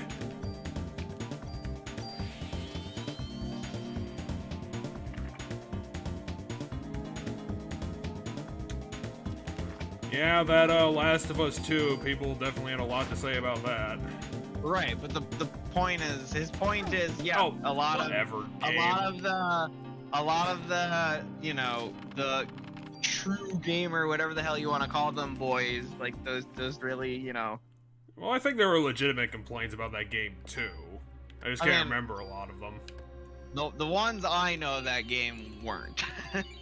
So the ones I remember of that game specifically are, they didn't like the fact that there was a lesbian because hey, I found a grenade launcher. Okay. Nice.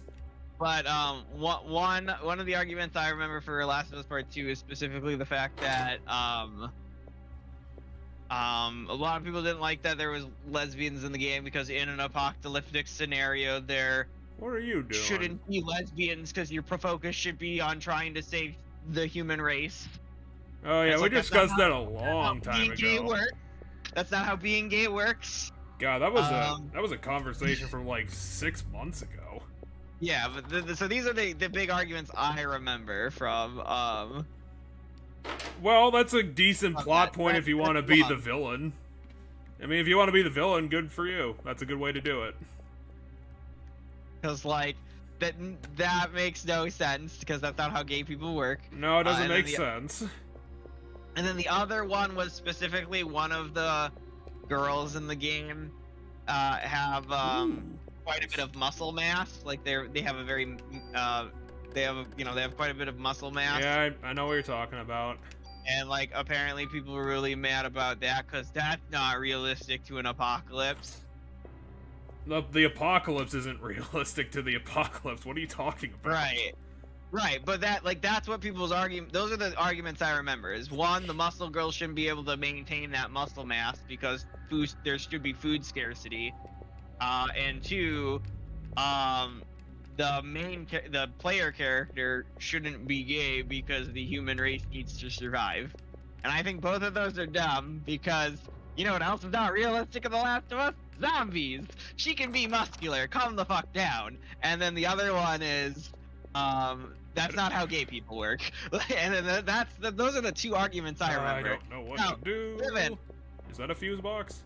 I don't know what the rest of people's issues are with The Last of Us Part 2, but I think those are the only two arguments I can think of that pander specifically, like, not about the game as a whole, because that's not what he's talking about. He's not talking about the game itself being good. He's talking about how the game itself has good representation for LGBT. And so, like, I don't know if the game's good at all. Like, I haven't played it. I don't know maybe some of the other complaints people had. All I know is, like, yeah, to my understanding, it's got good LGBT representation, and the only two arguments I ever heard about it and why it's bad are two really dumb ones. Maybe it's in here? Oh, wait, no, I do know another one they all got mad about, which is, spoilers for everybody watching, even though this game's been out for a while. It's that they kill the one guy. Yeah, but they killed him, like, immediately. Like, that's not much of a spoiler if it happens in, like, the first 2 hours. Happens in, like, the first But 20 yeah, minutes. like, people got really pissed off about how they killed off Joel and why. And I can't be pissed about it because I don't have any familiarity with the character, so I can't tell if it's insulting or not. I don't know. I remember watching a playthrough of Last of Us Part 2, but I never really got back to it. So I only ever saw, like, the very first episode. And in that first episode I watched of it, he does die in that episode. So you're right, it does happen pretty early. And I thought it was fine, and I've played The Last of Us, the first one. Because essentially what happens is they end up in, like, a really boned predicament. And they get boned kind at the end. Yeah, well, and then he kind of, like, ends up in a scenario where, like... Where the fuck does this fuse have to go? It's been, like, quite a number of years since the last game. So he's a little bit older. I don't exactly know what people's arguments for with why he died, but it's essentially what happens is the bad guys, the younger bad guy, like the muscular girl, happens to kind of get the jump on him. And it's because, like it or not, they end up in a bone scenario where they kind of have to trust the people who turn out to be bad people. And, you know, they don't know whether or not they're bad people yet, but he kind of has to trust that they aren't, you know, going to screw them because there's, like, a shit ton of zombies outside. And so essentially this girl, I don't exactly remember why or who she's related to, but essentially because of the events in the first game, Joel, the main character of the first game, killed someone important to her. Yes. Or something. And so Where the hell essentially, are these card keys? Where the hell is this fuse box? the reason she's in the area at the beginning of the game is because she's looking for Joel, and then she kind of just gets lucky because Joel ends up in kind of a bone scenario, and, like, something they can take advantage of. Yeah, something she can take advantage of, and she does. And she, you know, they hurt him enough. They hurt him enough that he's, like, alive, but he really can't do anything. And then they, like, beat him up and torture him a lot, and then they kill him. And now you're gonna do the same thing she did to her. It's because that's what ends up happening for Ellie. Ellie ends up going because on Ellie just turns into Kratos. Yeah. And I don't know where the game goes from there because I didn't watch more of the playthrough. So I'm just gonna Google this because I don't want to. I'm tired of running around this tiny box. Fair enough. I am trying to remember what exactly why Joel got boned. Is it because you got horny? Like, I'm literally trying to remember if it's, like, Ellie's fault or not. Because I know... I don't know. I don't think it's... It might have been Ellie's fault they got into that situation, but I don't think she was the reason that he got killed. No, well, because she's not there with him when he's in that situation. Because what ends up happening at the very beginning of the game is... essentially, after the events of the first game, you go back to an area that's in the first game. Like, what happened after the end of the first game story is Joel and Ellie went back to this, like, community that was getting started, and it has now been several years, and that community is much larger, and they essentially have, like, a base, and they have power, and they have food. Like, this is an established community now. Like, they are rebuilding. Like, and they're like, oh, good, like, people have food, people have shelter, like, they have electricity, like, because it was built on, like, the area the camp is in the first game. It's a dam, like an hydroelectric dam. Hey, you remember You remember that fucking desk from the zoo? Apparently, they did that shit twice. See, this Gotcha. is what I'm talking about with this game. Is like very bad, like signaling of where items are. Because apparently, what I needed to find was in the desk where the save phone on it, which is So whenever we just find a desk, fan-fucking-tastic. It's not that hard. Just put a fucking glowing thing on the fucking desk, or I don't know, make it look like the desk isn't in the background, so I can actually like examine it. There are ways to do this, video games, that don't make me want to fucking walk through my way through it. you should try to attack the same one each time. Yeah, it only takes what, like 3 bullets for one. It's not that much of a big deal. I mean, it would have saved you a whole other turn's worth of charging up of poison. Yeah, but I can always just like use my PE powers outside of combat anyway. Well, you want to move on to our the energy. You want to move on to our final topic? Well, actually, no, because we ended up on The Last of Us when I actually wanted to talk about Hades. Well, we can talk about Hades. Everyone loves that game. Yeah, so Hades was the indie game he brought up that he mentioned being like a really good example that is of some it. bullshit game. Fuck And you. so Hades, you play as Zagreus, right? Yeah, And, the flamboyant anime man.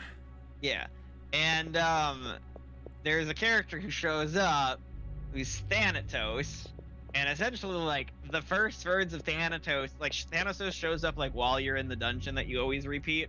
So he randomly will eventually show up on one of your attempts to escape, and essentially his first words to you are like, "What the fuck? Like, why didn't you say goodbye?"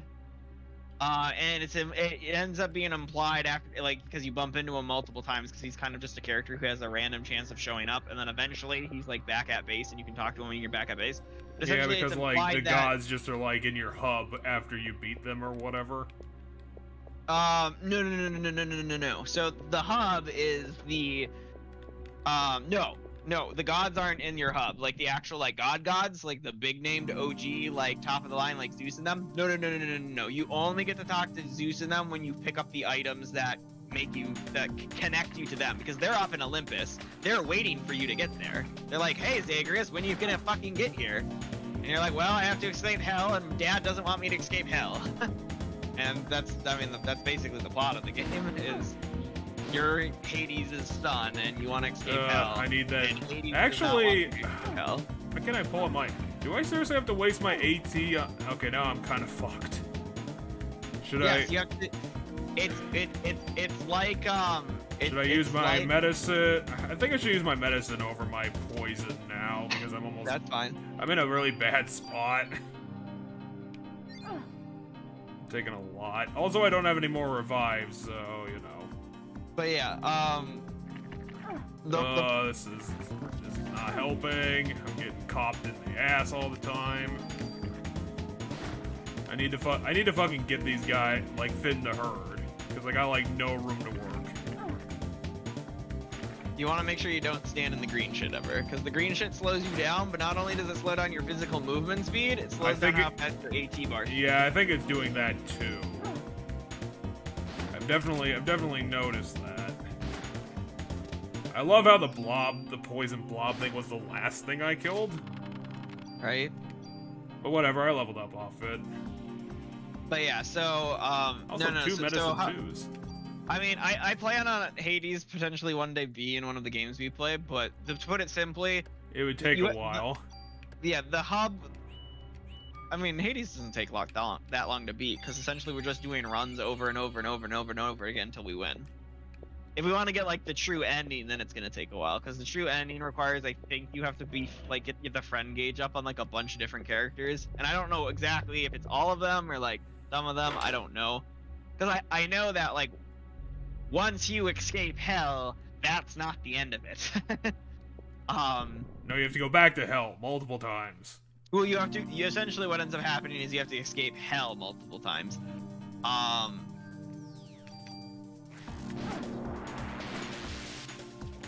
But yeah, so But yeah, the hub world is like, I don't remember what area of Hades, like the underworld it is, but essentially it's a specific area of the underworld, and there's some characters there, and over time, some extra characters come there, but not, it's only like 5 or 6 eventually get there.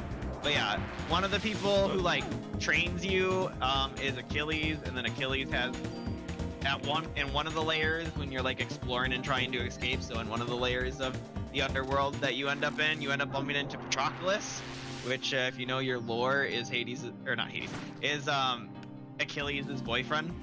Like that's just a legitimate thing from. Yeah, because the gods like back in mythology would just fuck anybody. Well, Achilles is not even a god. He's just a person. Really? Yeah, he's a mythological hero. So in the Iliad, Achilles is a mythological hero who can only be killed by one weak spot. Yeah, his Achilles tendon, the back of his foot, and the reason for this is because Can I level up to heal 3 yet? The reason for this is because I forget Immortality.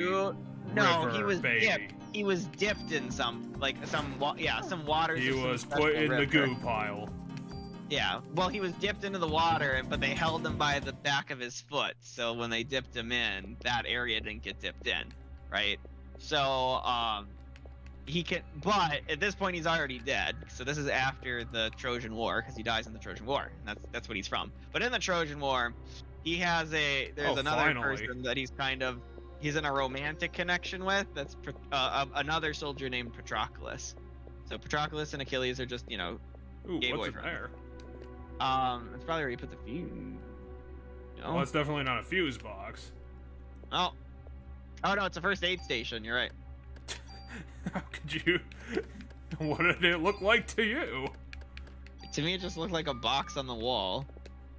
A box with crosses? She was stretched up when I looked at finally. it. So her head and her arm kind of blocked. Ironically, you were correct, which is hilarious. Anyway, her head and her arm blocked the pluses, so I just saw a box on the wall. But yeah, anyway, over time, so like, not only is there Thanatos, over time, Achilles became more gay. No, over time, when you're playing as Zagreus, you'll eventually bump into Patroclus, who's sitting depressed in one area. And you find out the reason why Patroclus is sitting depressed in one area is because Achilles isn't there. And so you eventually reunite the two. It's like a He's side very quest depressed about his best friend. His boyfriend, yeah. And best friend, I suppose. So you're not entirely wrong. But yeah. And then, but you have Zagreus himself, so the player character also is implied to have a past relationship with Thanatos. Remember, that's another character that, like, and if you want to get the true ending, you have to go through the romance stuff with Thanatos. Well, here's a weird thing that our protagonist said. She said to that vision or whatever to not leave her alone. So I'm thinking they know each other legit. Anyway, I just don't know why. Open up your inventory. Why do you want to look at my inventory? You keep getting new guns, and we should figure out if you're using the best gun you have. Oh, this is the equip screen. Okay, so this gun has a range of 113. It has a damage number of 44. Well, they give us a thing for that.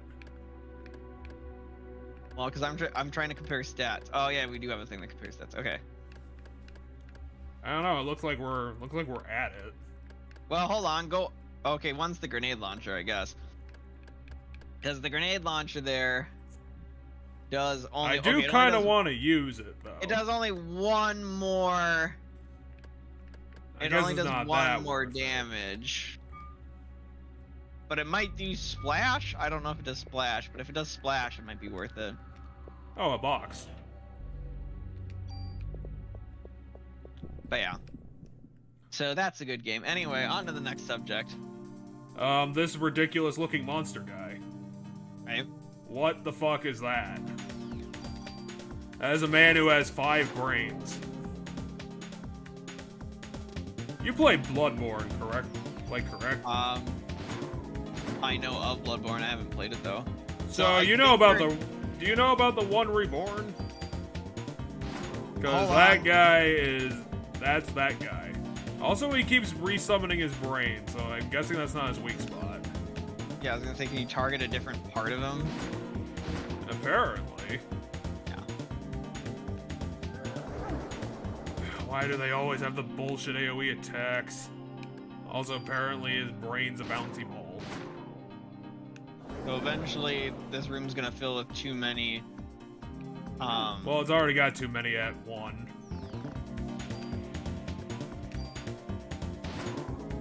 Hey, look, that thing you said earlier works. Yeah, I know it works because we did it in the first episode. No way, that was never gonna work. No. You should have shot the one that. No, I managed to luck out and win. Now I have to fight Mr. Bouncy Ball. You must have got a low roll on that other one then. Yeah, because every game, when you think about it close enough, is Pokemon. What? No, I mean, that's a 100% a real thing. Like, a lot of games that use damage numbers, you don't always do the exact same number of damage. You can get a low roll on the damage. How is this box not a fucking interaction point? It's glowing red! Like, what the fuck? It is, but you're not close to it, or it is, but we need to put the fuses in the thing first? I don't know. So dumb. Why'd I even come into this room? What's here, other than that monster? Well, apparently there's something here. I guess put this in there? There's just a medicine in it. Which you might as well use, I think, because what's your HP up? No, I'm only down 30, so it shouldn't be a big problem. I'm thinking the fuses are gonna be glowing objects because I'm pretty sure the two we have were glowing objects. How many fuses do we need to find though? 3. Oh. You know how video games like their 3s? Fair enough.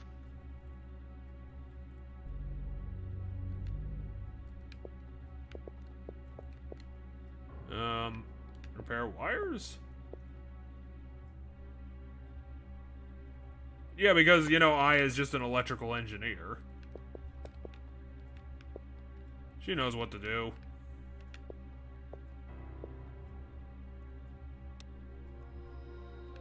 Okay, but now what? What did this do? You turned something on, so let's go look at what you turned on. Can I put fuses in it? Well, you already powered it on, so let's go find out if it powered something on. Is there like a box next to it that I haven't looked at? That was very confusing. Wait a second, I've been here before.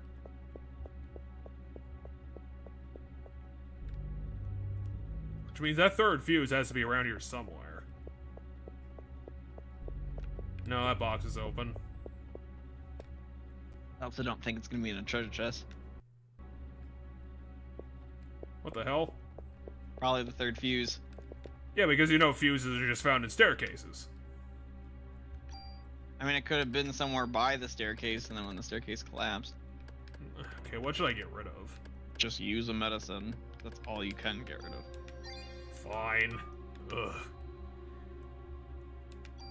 Well, now I found a gun. Well, put it into your gun. Put it into the only gun that counts. Back to fuse hunting. But yeah. Anyway, how is your Fire Emblem going? Well, believe it or not, I actually finished Blazing Blade. Nice. In quote-unquote record time.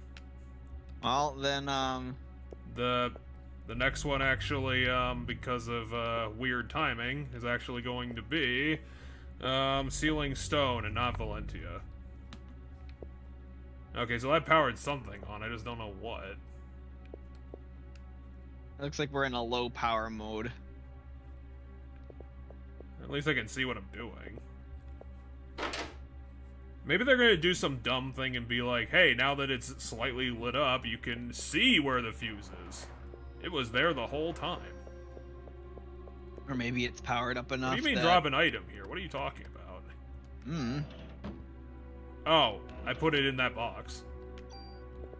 That's weird. I gotta fight it. Do I have to fight the one reborn again? Fuck you, game. I know this monster's cool and all. This is kind of annoying.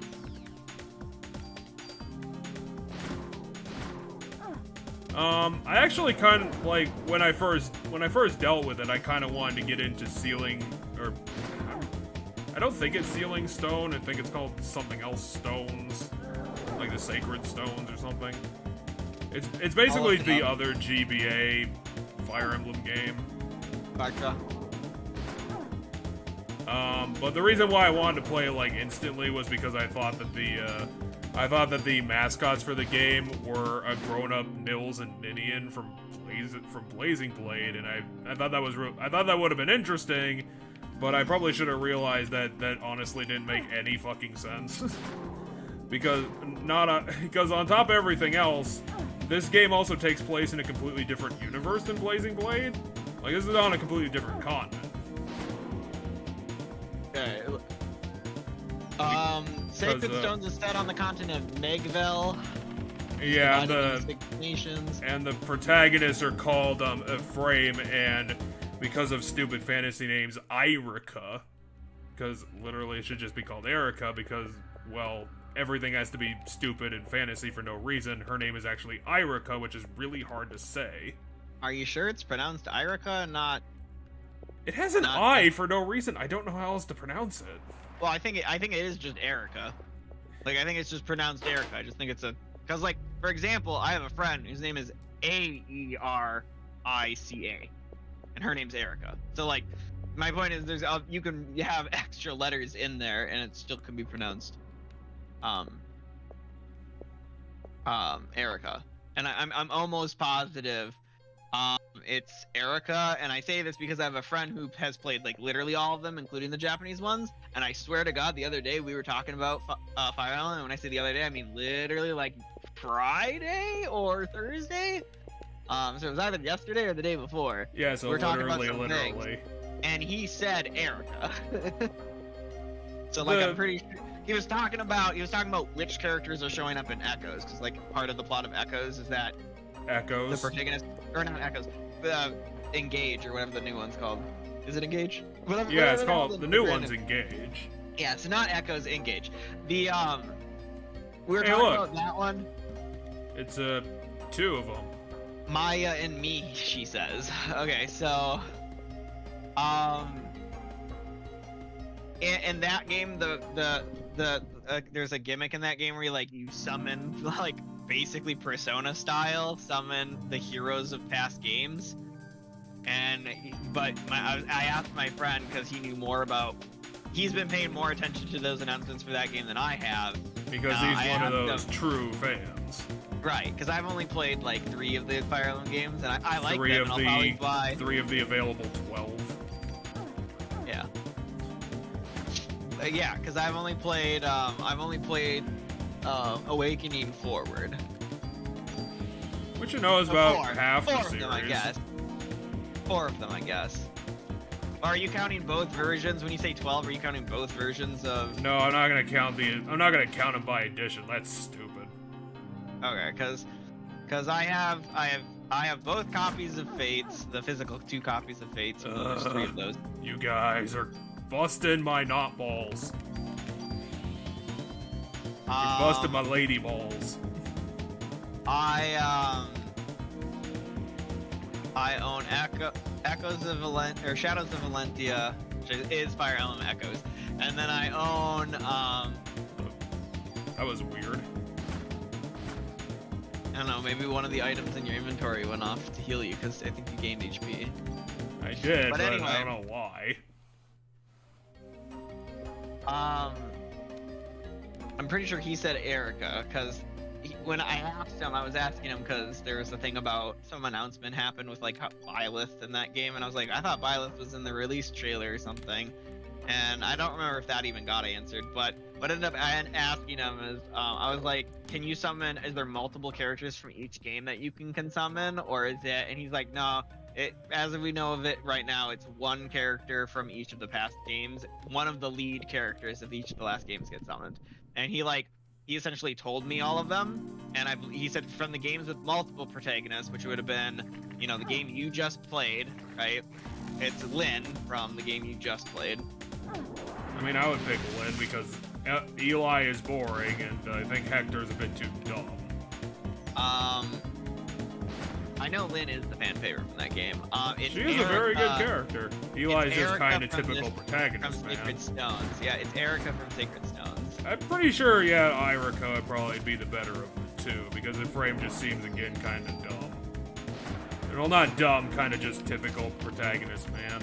But that's the game you're playing right now? You're playing Sacred Stones? Yeah, because, I got my raise, basically, the week before I finished Blazing Blades, so I'm like, I'm kind of excited to play Nils and Ninian, so I want to play this now.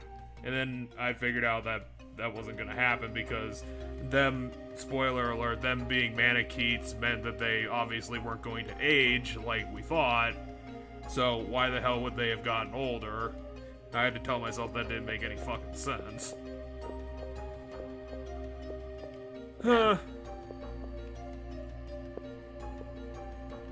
So... Okay. Her name is 100% pronounced Erica. I went to the wiki. In other countries, her name is spelled different, and it's spelled Erica in Italy. In the Italian version of the game, her name is just spelled the Italian way of spelling Erica. The thing that's so it's just a pretentious, over-the-top way of spelling Erica. Well, on top of that being, a very slight annoyance, the other thing that seems to have been annoyed about me because, in typical Fire Emblem fashion, I was able to ace my way very fast to, Chapter 10, because they have pretty fucking, staggered difficulty curves, apparently. Because Intelligent can be a real bag of jerks when they want to be. I was gonna say, the way I've always seen it, or how I felt it, is that, the Fire Emblem games start off really easy, and then, it slowly boils the water. That's definitely a way to put it when Blazing Blades ends, and they just randomly hit you with a dragon. Ah, shit, I hit the wrong button. Fuck. What to do, I'm fucked. Holy shit. We'll get to more talking points when I'm not about to die, okay, audience? That's fine. I'm fighting 4 guys in basically, your fucking 5th grade classroom here. Give me a break. The way they're clumped up right now makes me wonder if the rocket launcher would do more damage, or the grenade launcher does splash damage.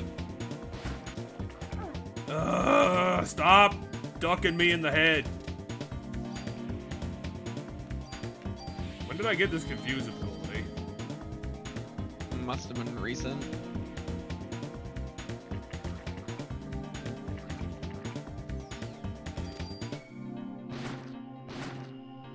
Oh my god, 3 bullets every time. I hate you guys.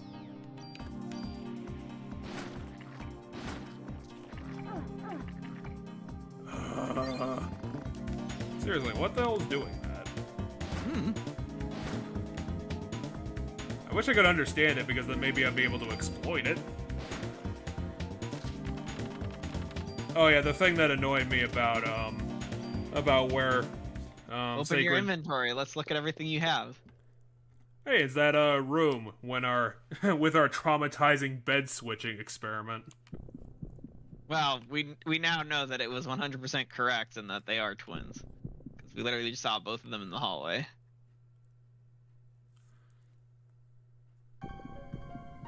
No, we need to load the spooky music first.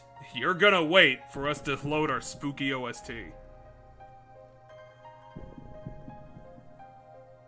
Was this kind of around the age when Square Enix was on the top of their game? I don't know, let me pull it up. Because this is a pretty intriguing story. I know it's not the most complicated story ever, but I'm kind of connected. I want to see where it's going. Came out in '98. So around the age of Final Fantasy 7, 8. I mean, it is a PlayStation game, so I would say probably. Yeah, so Final Fantasy VII came out in July 31st, 1997. This came out, I didn't remember what month this came out, but this came out in 98. Let me pull up, graphically it reminds me of Final Fantasy VIII. Yeah, it doesn't have the obvious blocks. Okay, Final Fantasy VIII came out February 11th, 1999. Oh my god. So now I'm gonna cut the difference and figure out. Okay, you guys are getting the fucking big gun now. It's time for you to say hi to this. Let's see what Resident Evil can get us.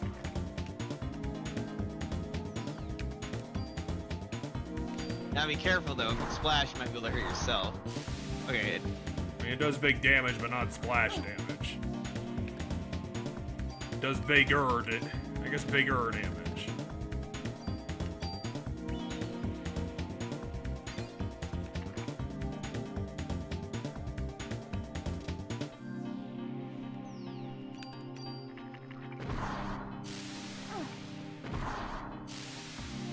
Okay, there's some after effect it's doing though. I wonder what that means.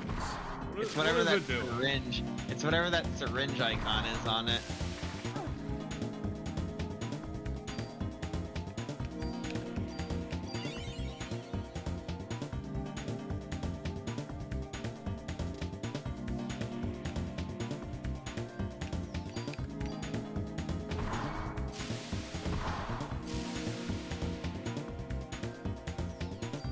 I actually think I might have figured it out, but we'll find out in a second.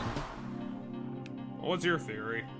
My theory is that if you're standing in that after effect, it gets rid of poison on you. Because I think you were poisoned, but I don't recall you using detox.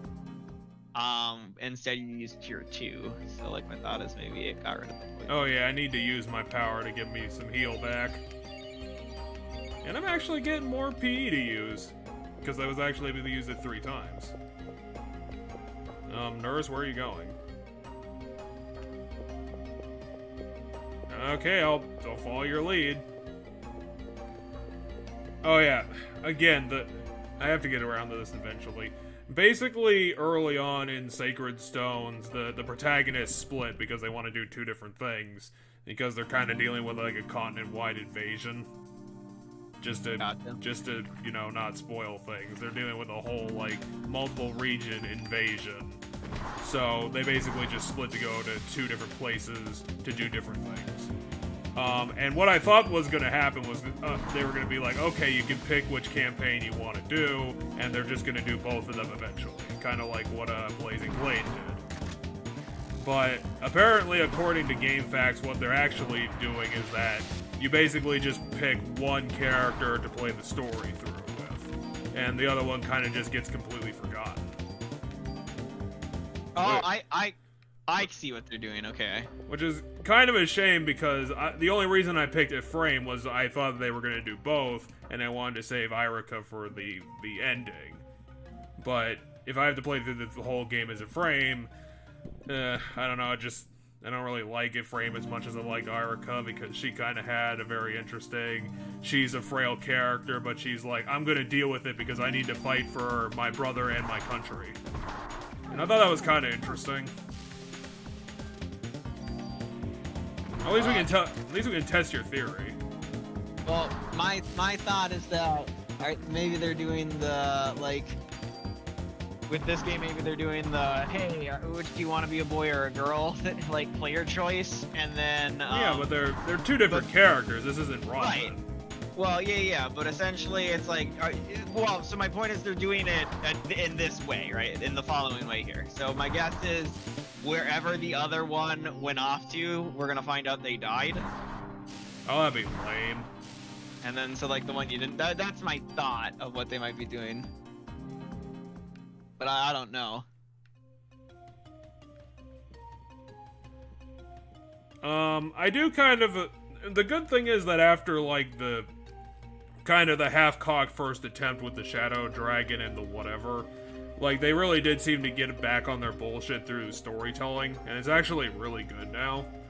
Like, they came in with a bunch of, like, it's just really good, like, small characters. They're not like big character arcs, but they kind of got enough for me to be at least mildly interested in them, and mainly just keeping them alive through everything.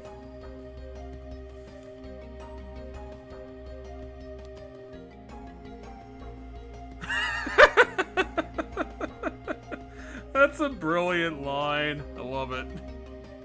Spur Bank, oh my god, I gotta go destroy it! Fuck that place! Gonna turn into monsters. I don't have time to explain. I gotta go kill all the future children. I gotta blow up this building. The 13th floor. I'm assuming it was probably the 4th floor in Japanese. That has to be a translation.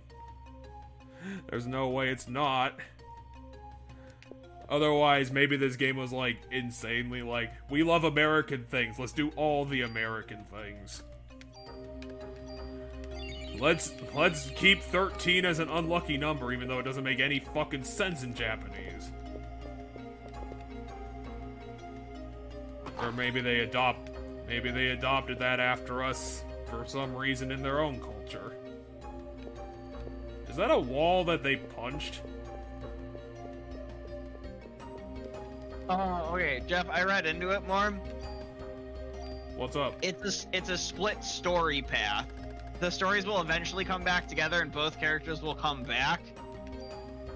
But for the next I don't know if you play both parts, but I essentially went and pulled up a synopsis of the story because, like, I'll probably forget it by the time I play this game anyway. And I can pick and choose what I read here. So essentially, I went and found where that split happens. Essentially, what happens here is it splits, and there's a section called Erica's Quest that I can read. I didn't read it. And there's a quest called Elfrain's Quest, which I can read. 59 but damage? Fucking hell. And then there's a joint quest apparently that has the two of them come together, and then that goes to the end of the game. How did that only deal 8 damage?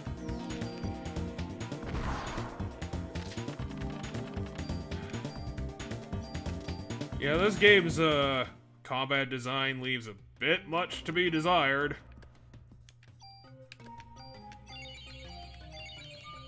At least, like, I get, like, fucking full heals off of, like, every fight. So the combat doesn't really matter all that much.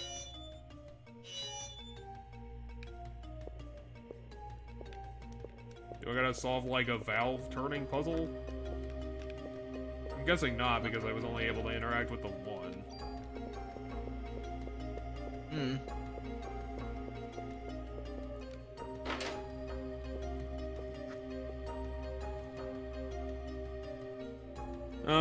I'm imagining Sacred Stones is probably going to be very similar to Blazing Blade, because it seems like they were made on a lot of the same shit. I mean, this game was made only like a year after Blazing Blade, because, like, it was around that time where you could just easily make a bunch of GBA games and get them out all at once. I really like the characters. They got some really good designs in there. Myrrh the Manakete is adorable, and I'm definitely hoping that she'll get her Dragonstone back and become a legit unit, because I would definitely like to have her on the team.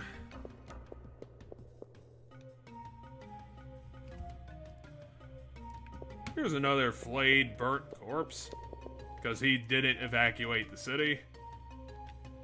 I have to stop them, because apparently I don't give a shit. This is gonna progress until I destroy all of New York City somehow. But yeah, so if you wanted to see Erica's half of that adventure, you'd have to restart. Lame. I'm not gonna restart, but that's lame. They do eventually come back together. So, like, Erica's not just completely gone.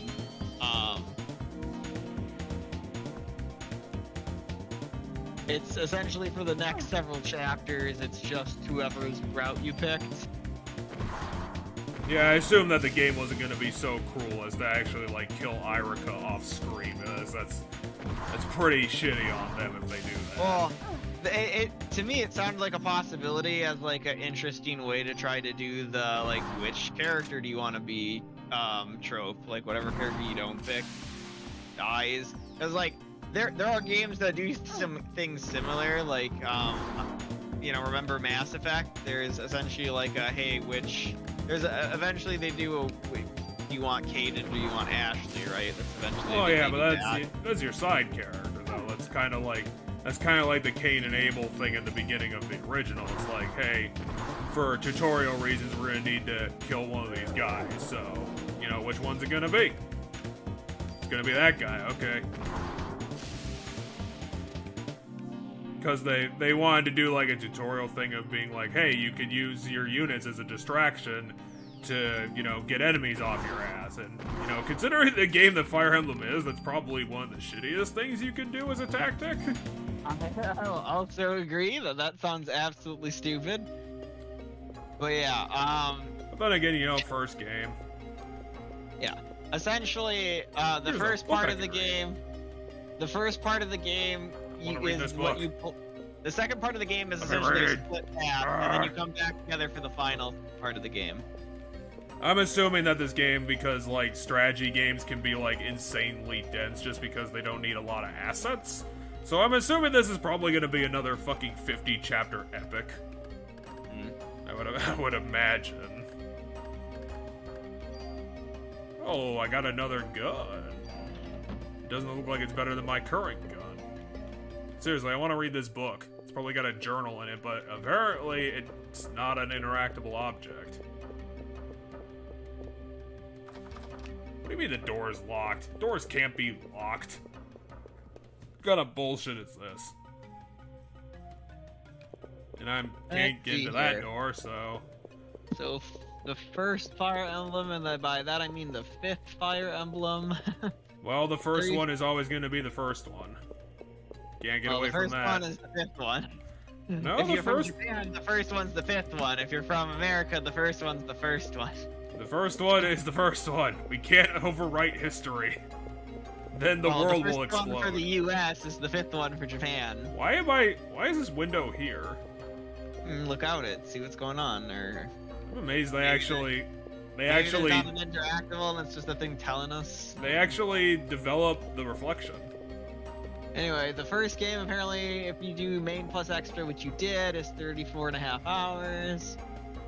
Where is... It's in Billy Bowie's fun room of uselessness.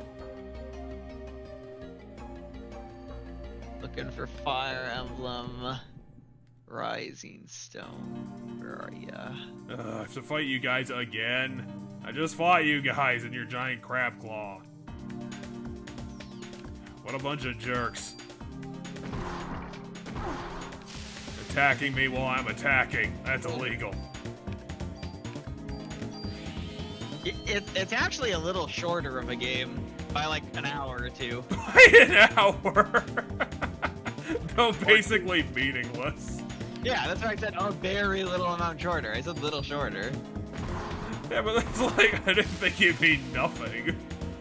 Well, it's so main plus extra for Sacred Stones is 32.5 hours. Main plus extra for Fire Emblem 5, is 34.5 hours. That looks like it's 2-hour difference. I'm really hoping I get the next level of heal soon because the combat starting to outpace my heal ability, so it's not helping very much.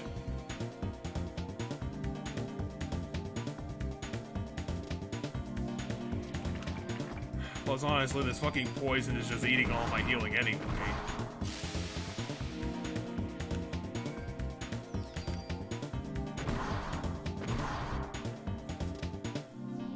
I need to just go back to my regular gun because I don't think this grenade launcher is really cutting the mustard as much. Gotcha.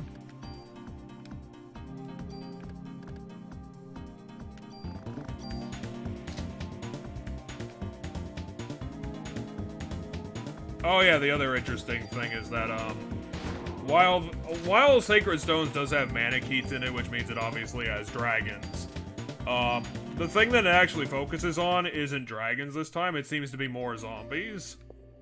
Which is actually kind of interesting. It's a new move. Because they included, like, the lion monsters and minotaurs and giant spiders. So they're doing new things. Shadows of Valentia has some of that too. I don't remember them having the legit monsters. Maybe like the eyeballs. You haven't played Shadows of Valentia. Oh, sorry. I thought you were talking about Shadow Dragon for some reason. No. I'm talking about Fire Emblem Echoes, the remake of the second game. That's It's like just an excuse to make a modern Fire Emblem game in the name of something else. Okay, so you're gonna do Fire Emblem. You did the Blazing Blade, and then you're doing Sacred Stones. Are you gonna keep to the order then now, or are you gonna, after you're done with Sacred Stones, are you gonna jump straight to? No, I'm gonna jump back. It's just that I was gonna jump back, Forward. but the timing didn't make sense. Forward. No, I'm gonna jump backwards. It's a remake. It counts. You're not going to play Fire Emblem Gaiden. You're going to play Fire Emblem Echoes Shadows of Valentia. I'm almost positive there are some differences. Well, and obviously there's differences. It's like a 20-year gap. Even story differences. Like the story's different. Well, I'm not gonna compare it to the Japanese one. The Japanese one just doesn't count. Well, my thought process is because they're all disconnected stories anyway. You could just go by release date. Because then you What's then the you'd point? see how the mechanics grow. Well, then you would literally be moving along with the mechanics as the mechanics get better and better and better and better. Yeah, I don't know. That doesn't sound right. If they're gonna say it's a remake of this game, that's how I'm gonna treat it. Alright, that's fine. I mean, it's your life. You can do what you want. I just thought maybe because you went from Blazing Blade to Sacred Stones that you changed your mind and that's how you're gonna do that. No, it was just a timing thing. It's just bad timing. Gotcha. Plus, like I said, I was excited because, well, that's fine. You gotcha. the thing I thought it was them because they also had green hair and they kind of looked the same. Fair enough. It was like, come on, that would have been fun. Oh, no, does that one take place in the same world as Blazing Blade and stuff, though? No, they're completely disconnected. Well, you said it's a different continent, but it could be the same planet. I don't know. I think the monsters kind of preclude it being the same thing. Like, it's a bunch of monsters. There were monsters on Shadow Dragon Land. Anyway, I'm trying to figure out what to do. Okay, the next door is locked on the far left. There's a machine. There aren't elephants in America, like. Well, yeah, but that's the real world. This is probably one of those stupid, like, fictional planets that has only, like, one island on it and one city. Well, I know that's not necessarily the case automatically, because I do know Shadows of Valentia does take place in the on the same planet as the Marth game, but it takes place on the other side of the planet. On like it's a separate continent separated by a massive ocean. So yeah, that was the dumbest way to open a door I've ever fucking seen. It is a really interesting way to open a door. Yeah, just hide the giant red button that opens the door behind, I don't know, some sort of hot plate.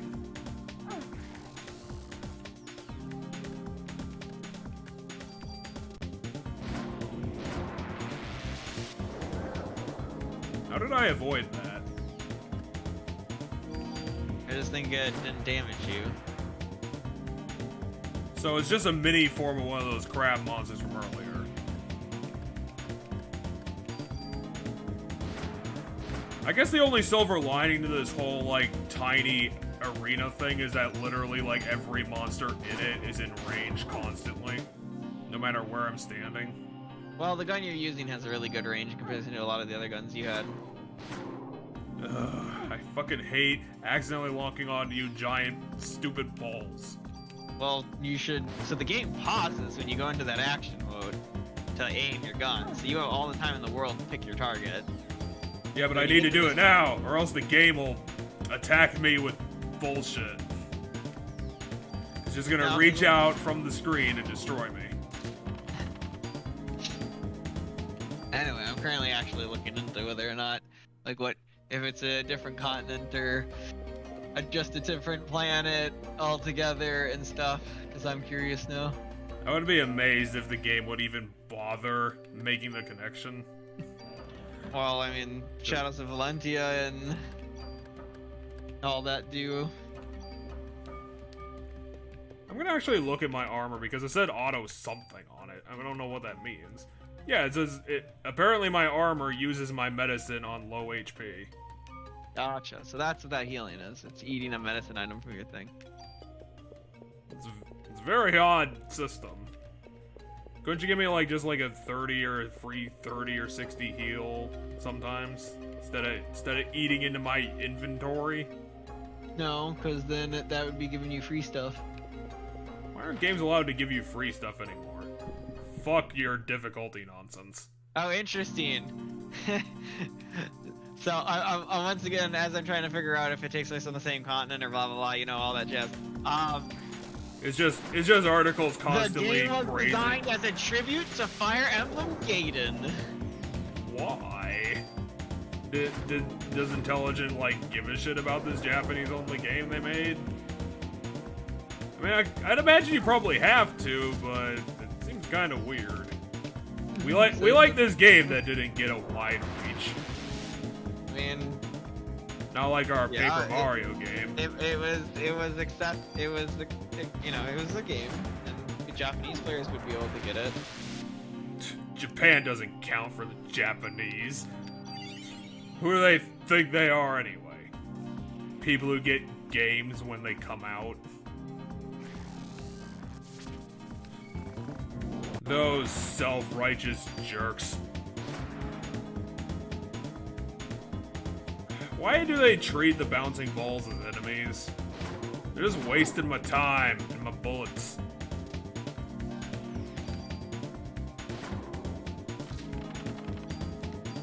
I mean, at least they give me some XP.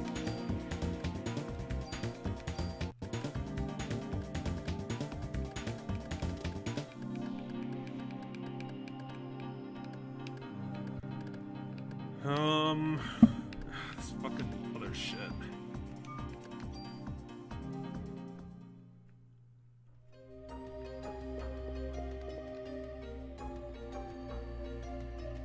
I thought we knew that already. Oh my god, I am so out of shit.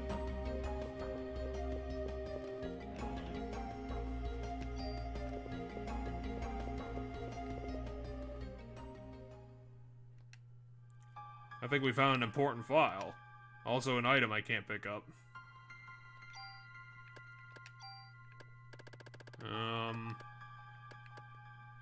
I guess get rid of this.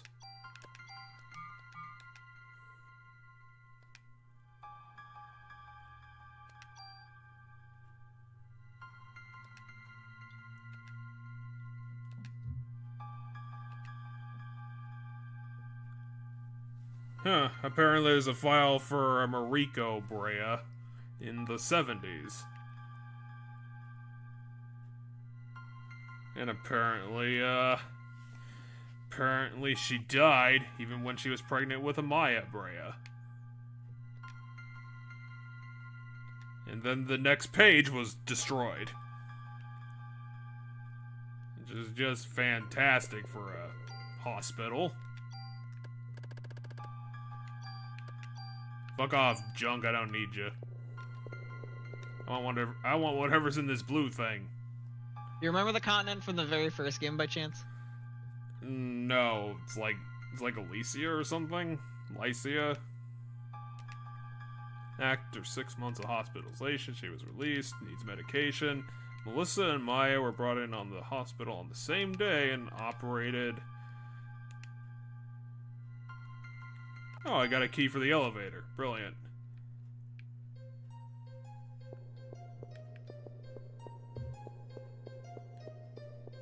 Pretty sure it's got some sort of dumb Japanese name. Hold on, I'm pulling it up now. 'Cause I'm curious. So what's in the elevator of mystery? Is it my destiny? Why am I looking at it? Why am I looking at a ship? Okay, so the first game takes place on a continent called Arcania. That sounds familiar. Archanea. So now they're launching fighter jets at Central Park.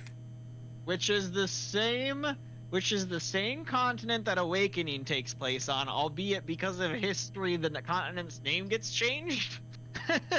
So, like, it is the same continent, canonically. It's just they, at one point in history, rename it. And so by the time Awakening's happening, it has a different name, which is Elise. Hey, look, a I cutscene. know it as. We get to see the fighter jets launch. What is this? The fighter jets are launching. Resident Evil 6? I think Resident Evil 6 had fighter jets launch. No. It's right. At the very beginning of this game, didn't we see like a cutscene where the fighter jets launch? We saw a cutscene of a lot of oh yeah, the like insanely low drives on them, Yeah. which made no sense. We did get to see the moon though. That was kind of cool. When did the cutscene end? That was awesome. Yeah. So apparently it gets renamed Elise. By the time you get to Awakening, Oh, that was my computer like disconnecting my controller for 2 seconds for no reason. Do I have to leave? Or and hit the apparently button? the first 3 games, by the way, take place on that same continent that Martha's from. I mean, that makes sense. They're not gonna branch out that quickly. They're gonna wait a few years till they get their formula down. I don't know why I forgot that word. Right. Is that a brain spider? Looks like it. I'm gonna save just in case. Oh, I can't move. I actually can't move. This is surprising. Apparently, it also learned Fire Blast.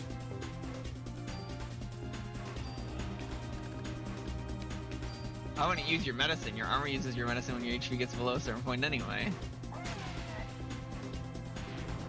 Wait, does it have a flamethrower, like, literally in its face? No, there's a skull on the front of it. So Okay. there's a brain on top, but there's a skull below the brain.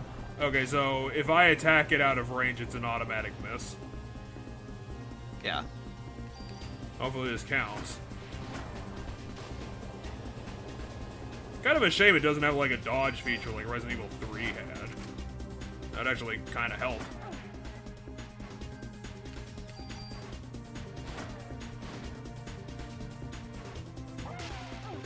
I keep complaining about the tiny arenas, and then this happens. True. There you go. Auto used your healing. See, what's important there is it doesn't take your turn to heal. So while it still uses an item... That was my fault. I shouldn't have done that. While it doesn't take an item, it does...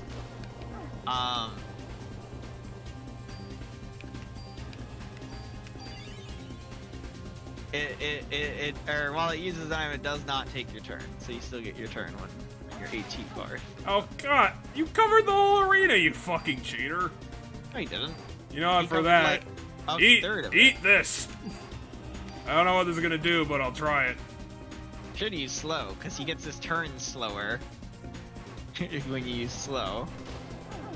I just wanted to see if it would work. I don't know if it did. Cause you know all those fucking like, you know all those fucking RPG things. Where Oh, it's hold like, on, you have haste? Why aren't you using haste? Because I've never used it. It fills your attack bar faster, meaning you just get more turns. Well, I guess I'll give it a shot. It's literally an ability out of... Let's see what it does. Whee! Yeah, also look how fast you're getting your turn back. Also, I got hurt real bad. Why are the mosquitoes still in here? Hmm. It's really weird. Also, it's weird that I took like fucking 80 damage on that last attack. It's like haste reduced my defense to nothing? No. How am I taking this much damage? Mm-hmm. Well, that one didn't do that.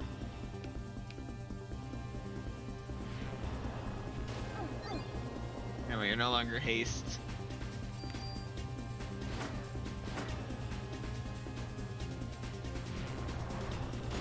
You get your turn significantly faster when you're on haste. What the?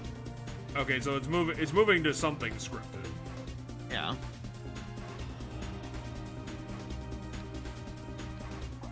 Okay. Here's my second form, close-up vision. Should I try slow and see if that helps?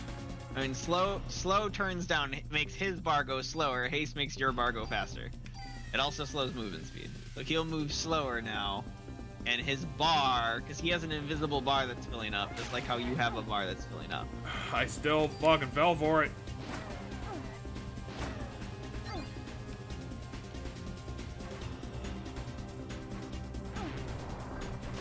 I think you take damage when you struggle against the web. Because you randomly took 2 ticks of like 28 while you're in that web. So I think struggling is causing you to take damage. Anyway, cast haste. Because you have a full magic bar anyway, so you might as well. You'll use... It should be mana extensive, but... Okay, stop struggling against it. Because I want to see... Oh, no, okay, you still take 28, so you just take damage for being in the web over time. I need to get some healing out because I probably am running out of shit. Probably. Maybe I can outrace him on like the healing. And like get closer to the 300 I have. Very slowly. I mean, if you don't get stuck in the web, for sure.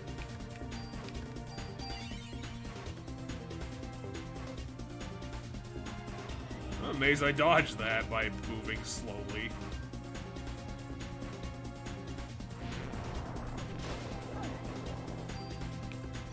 No, I'm almost there. I'm at like 240 now. Oh yeah, but my point is every single time you got stuck in those webs, you take 2 ticks of 28 while you're in there, and it hits you with all of its other attacks. There you dodged a cloth wipe. Oh, I ran out of... Well, why don't we just use Fire Blast? Why not? Yeah, it's not that impressive. Well, you managed to dodge the webs because of it, because you weren't moving. Yeah, I forgot about that part of the thing. Is that it stops you for like 4 seconds.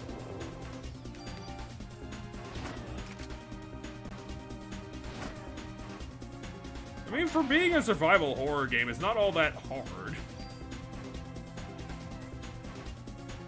Like, I remember Resident Evil being a lot harder than this.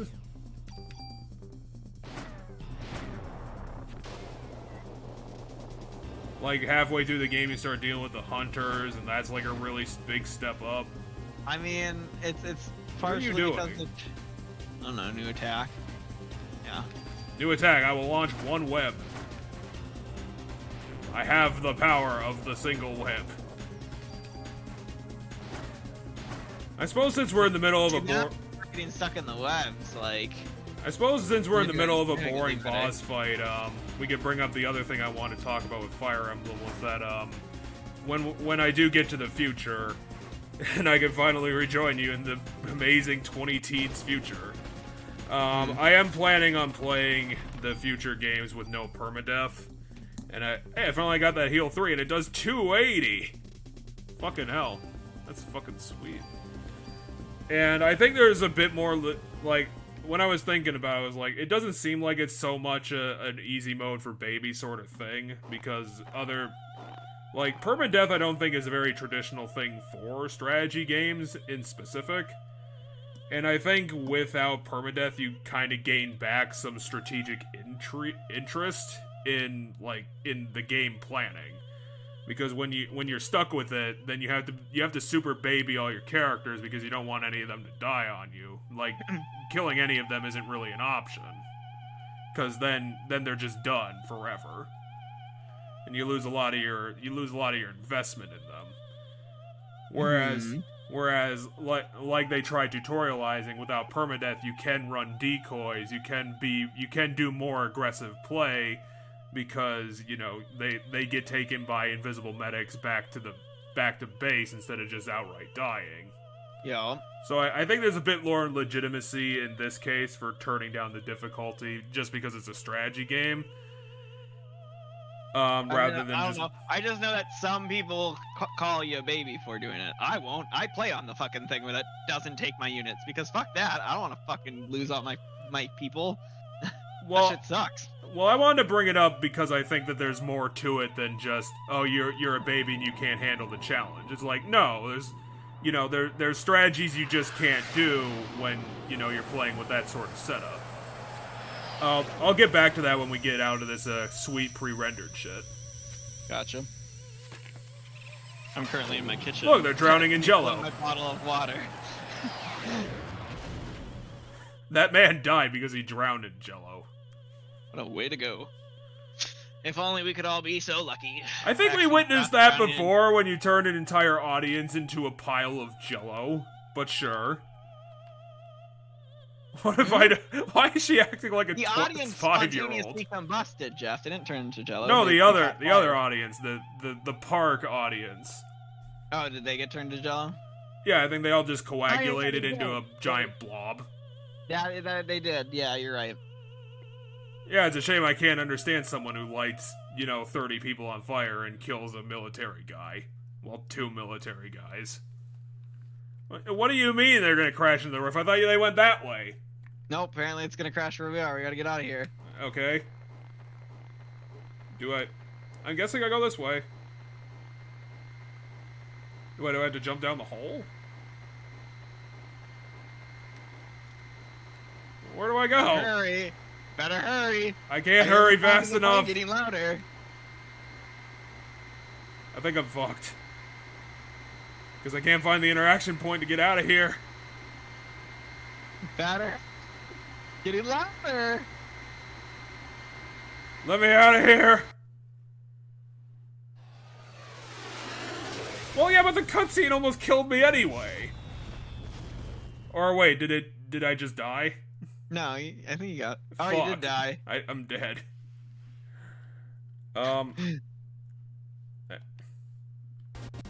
Okay, here we are.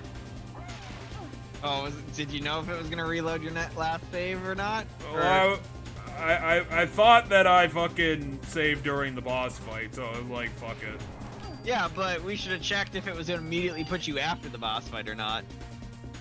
I don't think this game would do that. It seems more like a manual saving thing. I mean, it could have, but my point is we should have checked before. Anyway, I'm gonna do the same thing where I boost up to... Well, at least I try to boost up back to it. Yeah, but now you're gonna take a bunch of attacks, because the thing... I would wait to heal until the webs are on the ground. That way you know you're safe. Otherwise, I'd try to be moving always to make sure I'm not gonna get caught. Yeah, I would love to move in this game about moving places, but, sometimes you can't. Well, my point is I wouldn't heal unless the webs are on the ground, because then I know I can move, and I won't get hit by attacks. Anyway, I need to close in because this guy has a range issue. So, yeah, the only reason why I wanted to bring it up was because I think it's a bit more complex than other easy mode discussions. I think there's a bit more legitimacy to wanting to play it without it than, just the stupid, fuck you for wanting to play it like that, you're a bad gamer, you're a giant baby man. No, I think there's a bit more to it that way.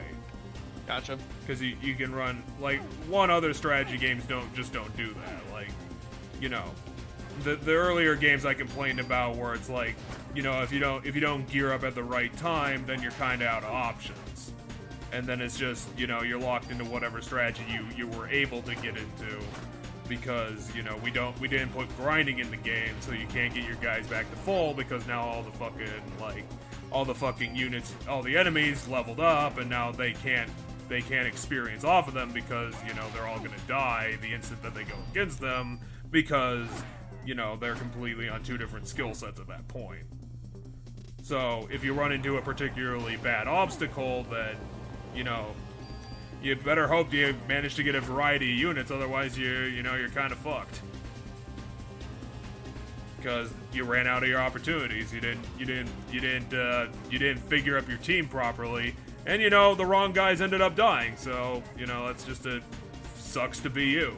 Whereas in other strategy games, you can pull out different opportunities and different strats because you're building up your team on every single fight. Mesa didn't hit me at all, considering he aimed like 2 feet under him. Which, you know, I wouldn't complain about, considering, you know, 50% of his body weight is supposed to be his brain. So you'd figure he'd be intelligent. It's like a brain-looking abdomen of a spider, because he has a spate that's separate from the brain. There's like the skull, and then there's mandibles coming out of the skull. I know I've already done this fight before, but I seem to be doing a lot better this time. I mean, I think you did really bad still on round 1, but you're doing about as fine as you were, or if not a bit better right now, yeah? I'm a bit more stable. I got the girl boss power going. I was gonna say, you still got caught in the web every single time. On the I've dodged screen. it at least once. On the previous screen? I'm pretty sure I got him once. Anyway, the boss fight's over. Now I need to go through the cutscene, and I need to save state. Well, I gotta get through all the bullshit first. That's true. Like, we'll have our minute to figure it out. I would save state it during the cut, like towards the very last little second of the cutscene. That way, like, you have maximum amount of time with the jet plane. Well, I'm not gonna get any more time out of it.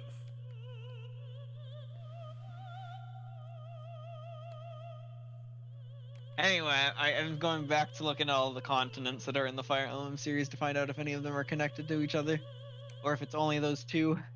Okay, so it looks like the one the one you just were in is Elib or Elibe. No, yeah, Elib sounds correct. It's Elive. Yes.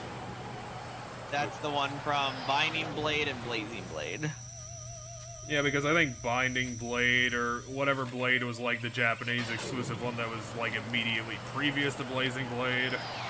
It's the Roy one. It's the one with Roy in it, and Roy technically does appear in Blazing Blade. It's just like it waits towards the very, very end, and it doesn't really matter because essentially it's the same character as Eli. And I really hate saying his fucking actual name because it's Eliwood, and it just sounds terrible. Eliwood. Yeah, it's just really bad name. Anyway, I don't know how I'm gonna get off the roof. But now I have. Well, you're gonna have to hurry, otherwise you're gonna die. Well, I got infinite opportunities to try shit. I'm sure we'll figure it out in like the. Oh, here's the thing. I didn't even have to touch anything. I just needed to come over here. Gotcha.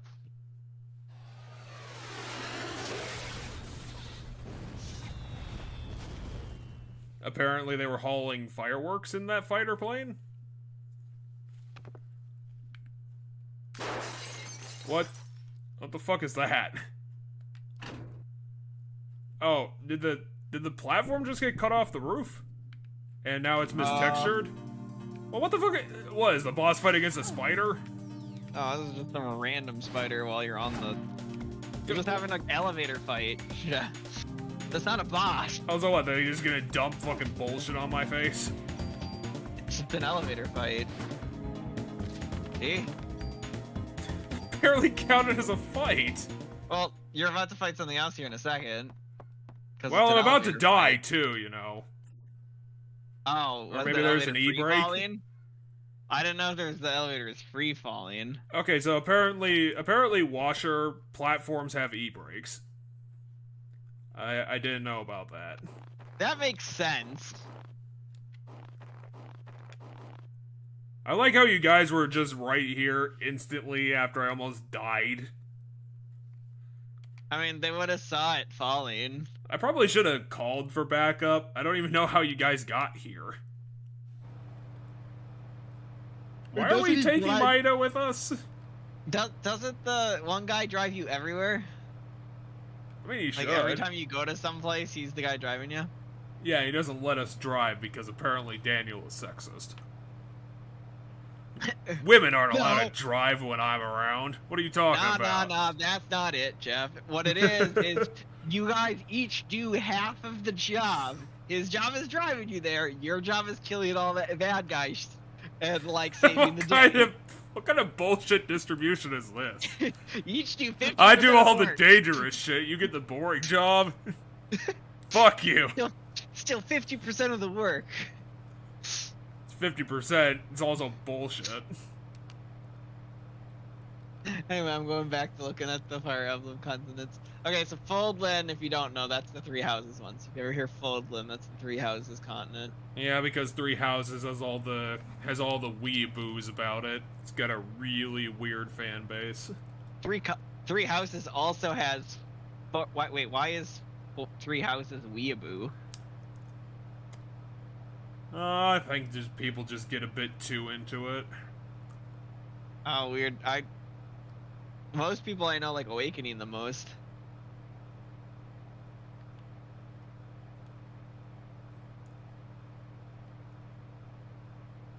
I was gonna say Three Houses. I wish I understood what was happening in this game. It's so fucking off the rails already.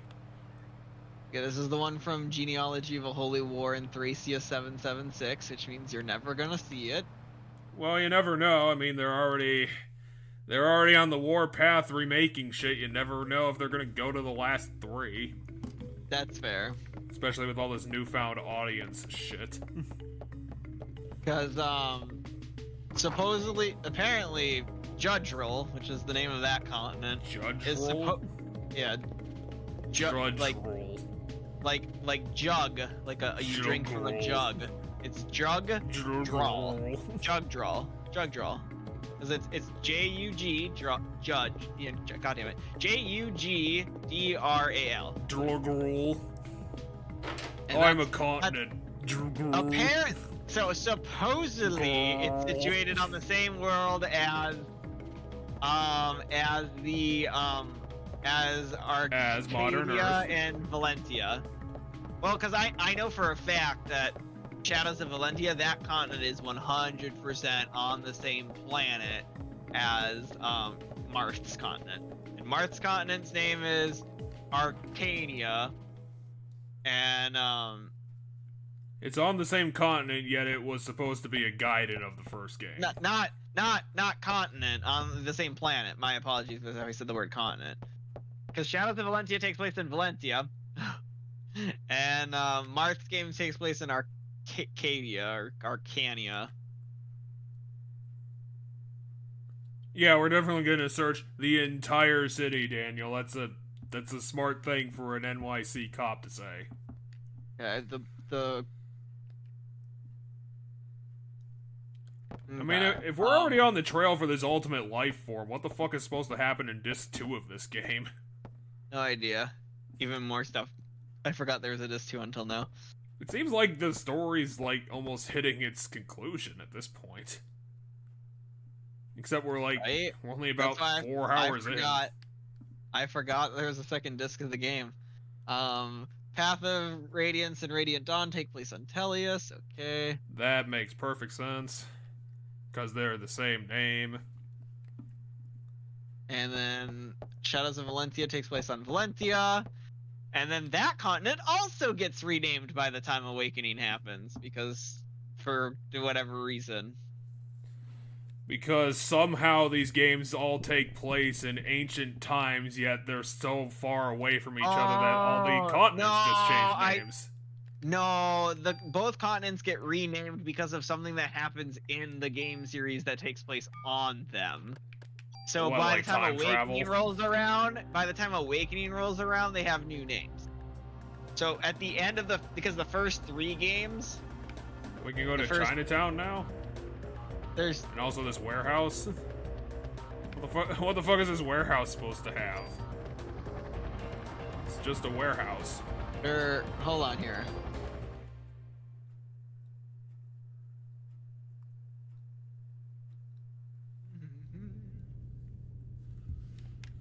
You don't have to scream, I'm right in front of you.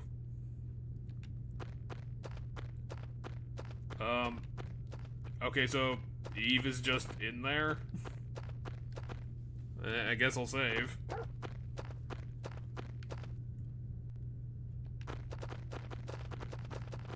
What if I need backup, dude?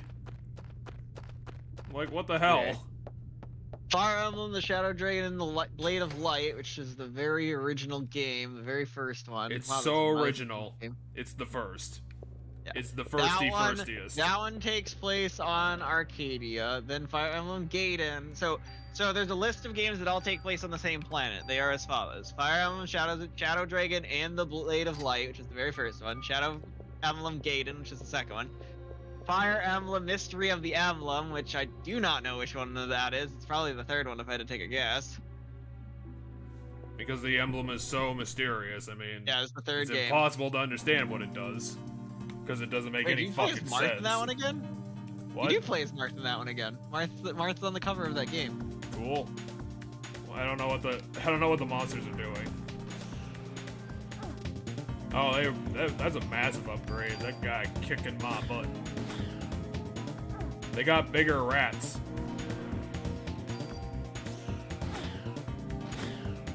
So you should check if you got a bigger gun, because if they're doing a hell of a lot more damage, you should see if you got another gun or something. I can definitely check.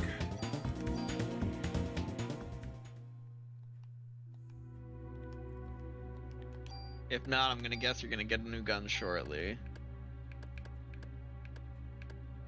It doesn't look like it. I mean, this one has more.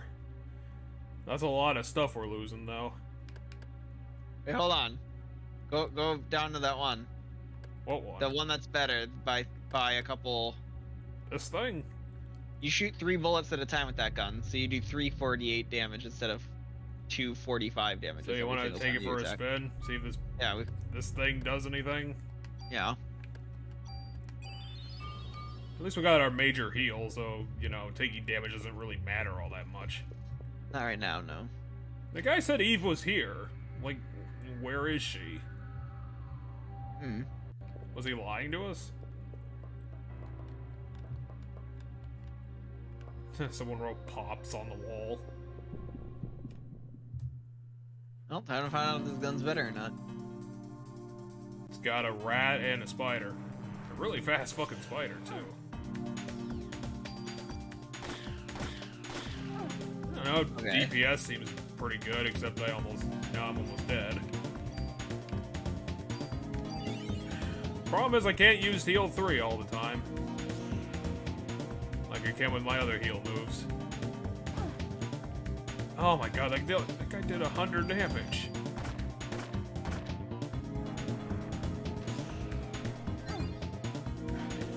These guys are so fucking painful.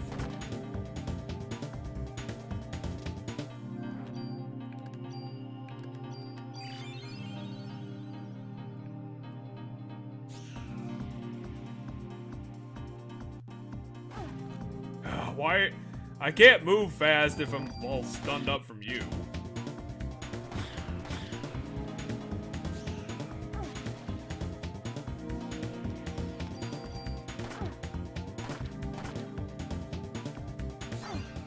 It might do like a couple damage more. I don't know. I'm still trying to figure out. Cause I'm like trying to math like the averages. Cause this does like 23 a hit, but the other one was doing like 40 or 30 something. I think a hit. This does 3 hits of that 20, so there's might be a bit more. So my guess is that damage number is over the course of all the shots it does. But...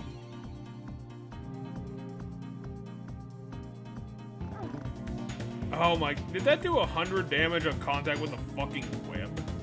I don't know, I didn't... Don't stand in spiders.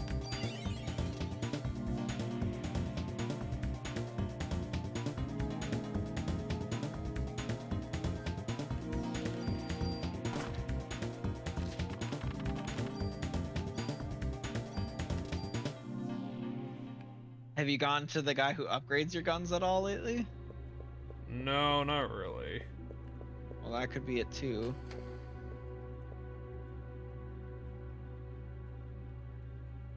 Found a box. It would also help because you can empty a bunch of the guns you're carrying. You could empty a bunch of the guns you're carrying. I found a rocket. My game's lagging then because I didn't see you pick anything up. Locked I like door. saw you open the chest, but I didn't see it tell me what you got. Not now.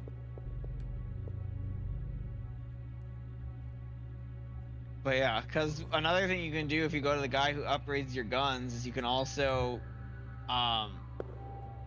put a bunch of your guns you're not using in storage so they're not taking up spots in your inventory.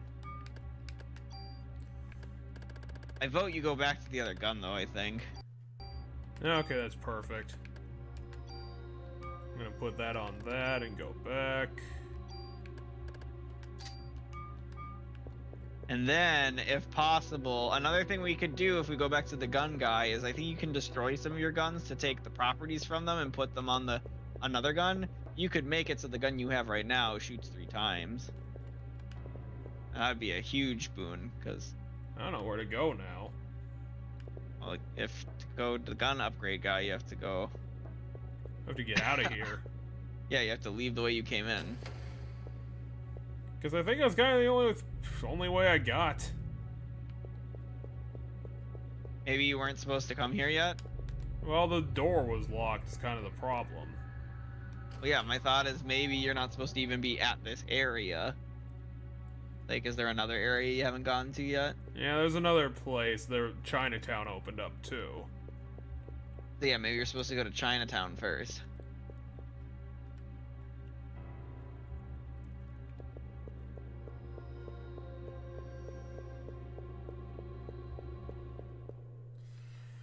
Hopefully we get some medicine on the way, because I think we're kinda out.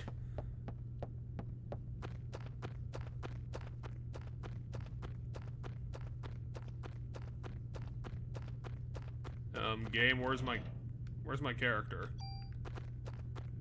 Move to the there.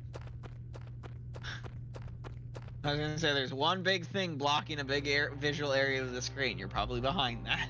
I didn't know I was behind it, I just couldn't get out of it.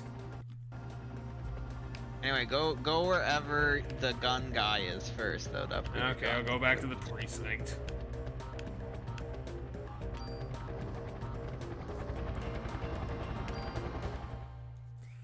Let's see if I can strip these things down for parts.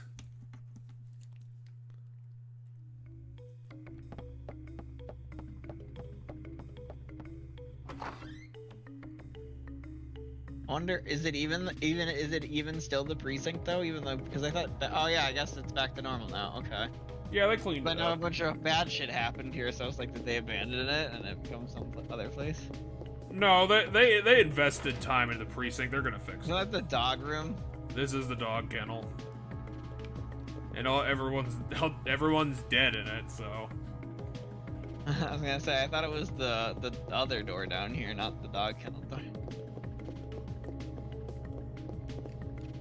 Eve, could you do the door, please? Could you That's please not remember you. how doors work?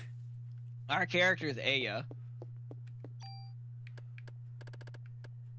Distribute. I do have this many points. Oh yeah, you'd want to put some of those points into.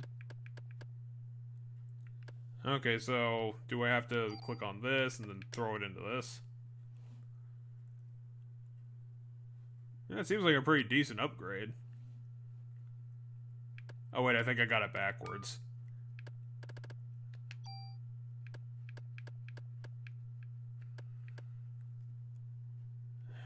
It doesn't seem like it's worth it, because it's like the upgrade does not match like at all.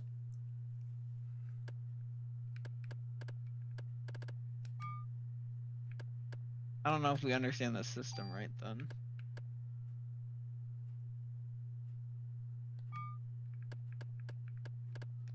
Here, do it with the armors. We'll find out, because the armor wasn't one of the armors.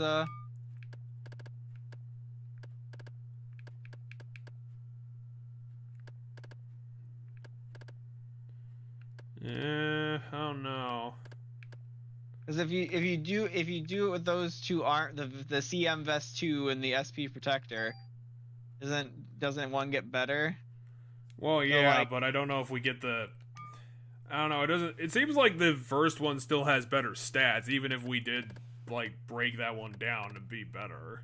no, what I'm asking is which direction this goes in, because we don't know, is the one we pick first the one that's getting consumed, or is it the one we're putting, or is it the one that's getting buffed?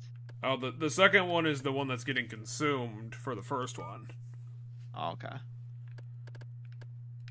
I guess I could start trying to put these other guns together.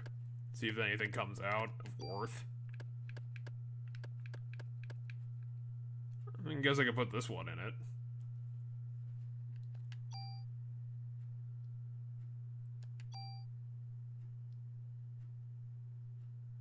Wait, what? No, that's a terrible idea. Was I right? Was it the opposite? Maybe I get to choose?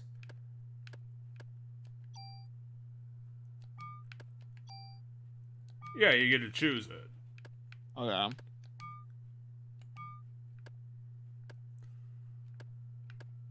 We could always save and then experiment with it to figure out how it works. Can I, like, scrap it with you? I mean, you can tune up a weapon. No, we don't have the cards. Right, we need to have. There's a distinct item that we have to have. How about we just store some of this bullshit? I still think it'd be smart to grind some of the guns we're never gonna use into them, because even if it's just a +2 or a +1, like, Yeah, but I'm just getting worse parameters out of them. how are you getting worse parameters? Well, because like they don't just add on top. It seems like it's more of just a straight replacement. How so? I saw it saying +2. No, like my parameters for the bigger gun was like it went from like a +13 down to like a +2.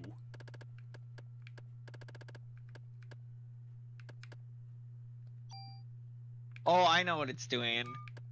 I think it's taking all the plus items you've put into one and overriding them into another.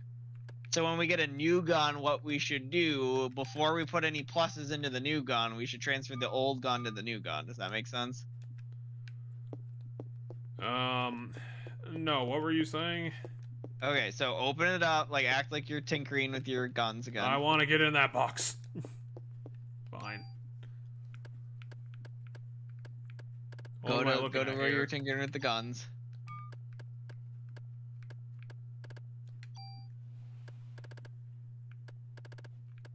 Okay, here's my thought.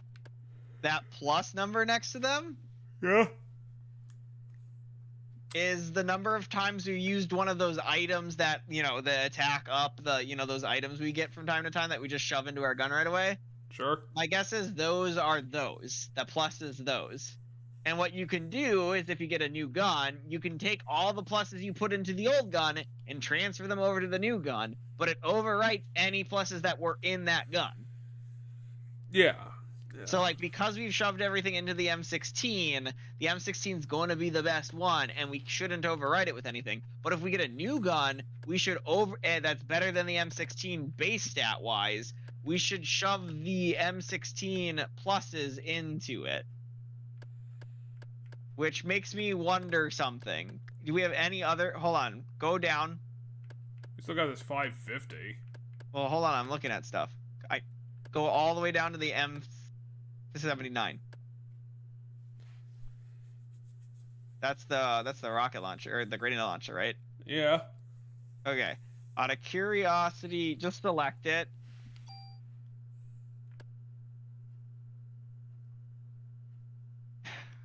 We might want to save state this. What I want to know is if the go back a screen. Go back a screen. What I'm curious about is if you go to the M16, for example. Well, no, don't select it. Just go back. Like, I want to look at its whole its stats. I want to know if that 47 is it is. So if we were to take the plus 13 that's in the M16 and put it in something with a higher base number, we get a much higher number. So look at the M16. Okay. Its base power is 34. We're adding 13 power to that. If we were to take the M16 stuff and put it into something with a high base number, that would become 53. Like, for example, this one would become 53. Like that? Yeah. And that might be worth doing, because now this does a whole lot better. And then we should do this same with any defenses right now. Look at the defense item you're wearing. Okay, this is base 36. Look at all the defense items you're carrying. Base 36, okay. Base 30, okay. And what's the SP protector? Because you have 3 items. What's that one's power? Base 38. So what we want is we want to actually equip the one with the highest base number, which would be the SP protector. We want to equip that one. And then we want to take the one with the highest pluses and put that into the SP protector. Now, out of curiosity, does the SP protector have the highest base across all categories? No, they don't. Okay. No, this thing has I don't know what the middle stat is about, but it's got a lot more of that and a little bit of the other one. This one's just worse across the board. Okay, but we should take the pluses from the CM Vest 2 and put them into either the CM protector or the SP protector, whichever one we want to use. Okay. Because we put a lot of pluses into that CM vest. Yeah, oh, and it moved the auto property. Okay.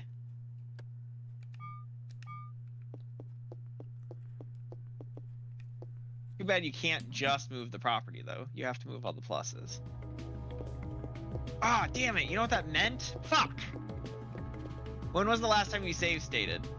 Literally like 7 minutes ago. Okay. Because, like, what we could have done is we could have taken the gun that does the 3 shots, put that into the grenade launcher, then took the M16 and then put that into the grenade launcher. So then the grenade launcher shoots 3 times and has the plus 13 damage. Well, we have more time. You know, we could. At least that's my thought. Take a look at that a bit later. But it's time to get to Chinatown. Well, the issue now is we need to find a whole new weapon again. Well, we'll get access to more weapons. We picked up, like, what, 7 of them on the last mission? Fair enough. Here's a cutscene for Chinatown. And it's also stuttering. But had we been doing this property across the whole game, that plus would be much higher. Yeah, probably. Because all the pluses from every armor set ever would be stacked onto one. All the attack ups on anyone. Do I just gotta keep running down the street? So we need to remember to do that every single time now.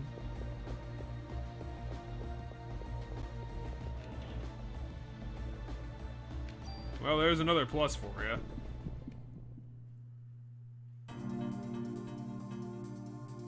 Did I accidentally equip the wrong gun? Yeah, I equipped the club somehow. No, go to my guns. I don't know why this game is stuttering so much, Jesus. Yeah, okay, these cats are doing way less. Wait, hold on. Do you have the right gun equipped? Yeah, this is the gun. The gun that we put the plus 13 into? Yeah. Oh, I thought it was the rocket launcher we put plus 13 into. Why would we have done that? What if we run out of bullets? I thought that, or not the rocket launcher, the grenade launcher. Did the grenade launcher use a different kind of bullet than the normal bullets? No. Like, the rocket launcher specifically, apparently. Okay, but I didn't mean to say rocket launcher. I meant to say the grenade launcher. Yeah, I know, but I don't know if it runs on a different... Holy shit, that was a lot of XP. Let's just stay here and farm forever. Pull up your inventory? I'm confused now. What's in my inventory? This? We should put that in there anyway. while we're at it. But I'm trying to figure out which gun is which.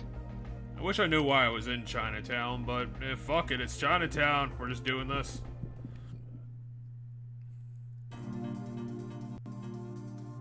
I'll fight your giant cats and whatever worm, snake.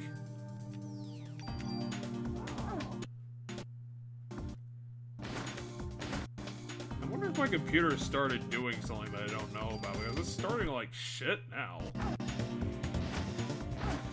Oh, what the fuck's going on?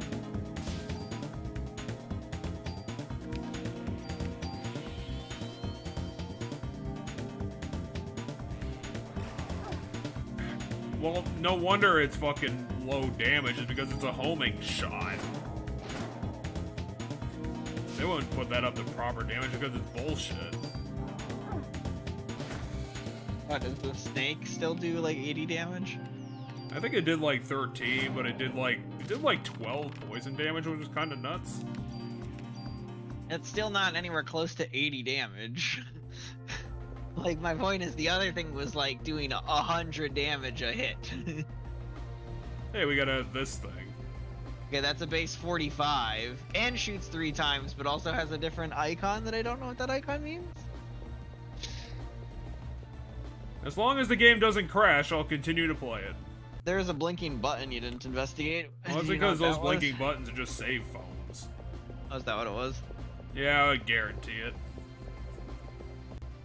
I'll talk to the guy.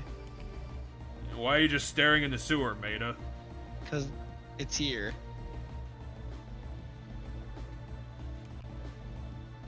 Yeah, you call my backup. Apparently, I don't have a radio. Why do you keep giving us fucking good luck charms? These haven't done anything. What do they say in the inventory when you look at them? Well, I just keep saying they're like random charms. Is that all the description says? Well, I'll see if I get any additional stuff, but it's like, not really. Yeah, it's just Special, random luck helpful. charms. I wonder if they do something. I'd imagine they'd have to. I mean, they're not just gonna give me bullshit for no reason. Anyway, Shadow Dragon and the Blade of Light, Gaiden, Mystery of the Emblem, Arcadia Saga, The Arcadia Saga. Awakening, Shadow Dragon, and a new Mystery of the Emblem. Wait, did they remake Mystery of the Emblem? Possibly. I'm pretty sure it's but still only in Japan. Yeah, it's still Japanese only. But they did remake that game for they did remake Mystery of the Emblem for the 3DS. Or for not for the wait, was it the 3DS or was What it the just hell? no, just for the normal? Oh great, DS? I'm blind.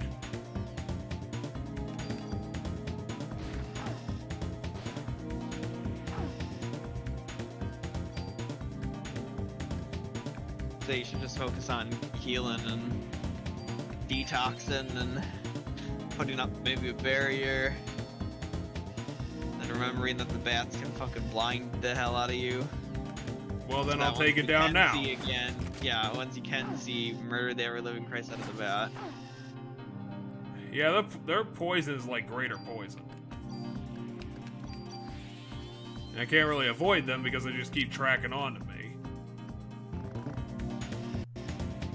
I mean, I guess I could keep running in a circle, but I kind of have to stop to attack.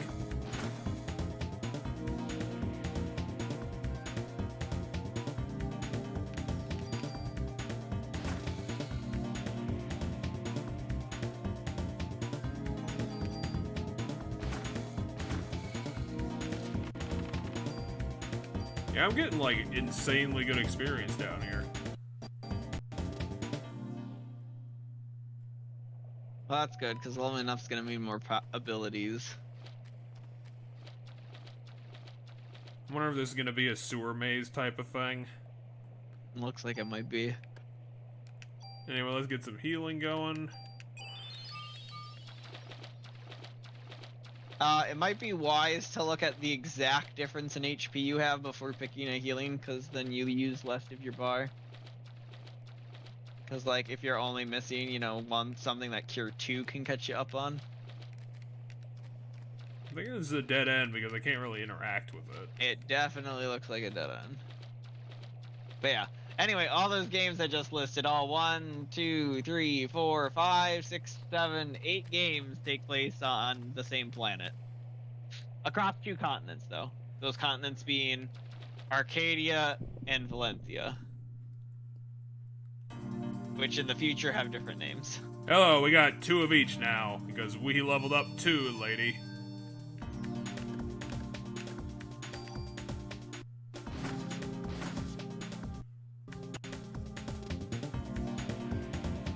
Well, the game stuttering's not gonna help you dodge the bats.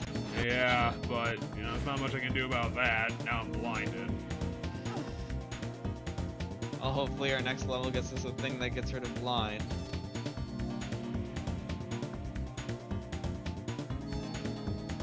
Okay, we're good. Great. Might as well get rid of that immediately because that's fucking hardcore stuff.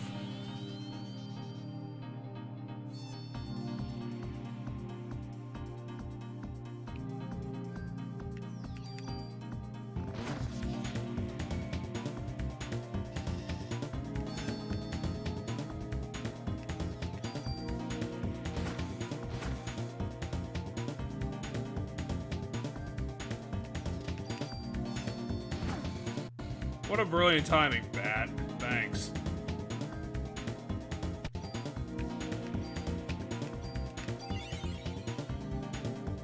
$30, $60, $280. That's our escalation. Well, at least the bats only do like 4 damage if they hit ya. Well, that's your annoying enemy for you. They'll do horrible base damage, but they'll have the effects to back it up. Well, at least now you're not really in any sort of major danger. Hey, So Bat, you I kinda can't run see around. you, but that's only gonna be for the next 10 seconds.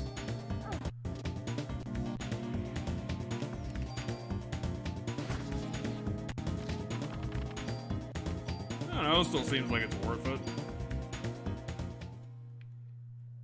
Now what's down this hallway? And it's another dead end. Oh, great.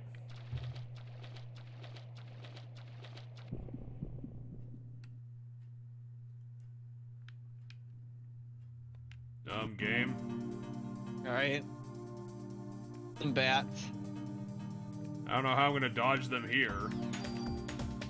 Carefully. How about no? You will not dodge them.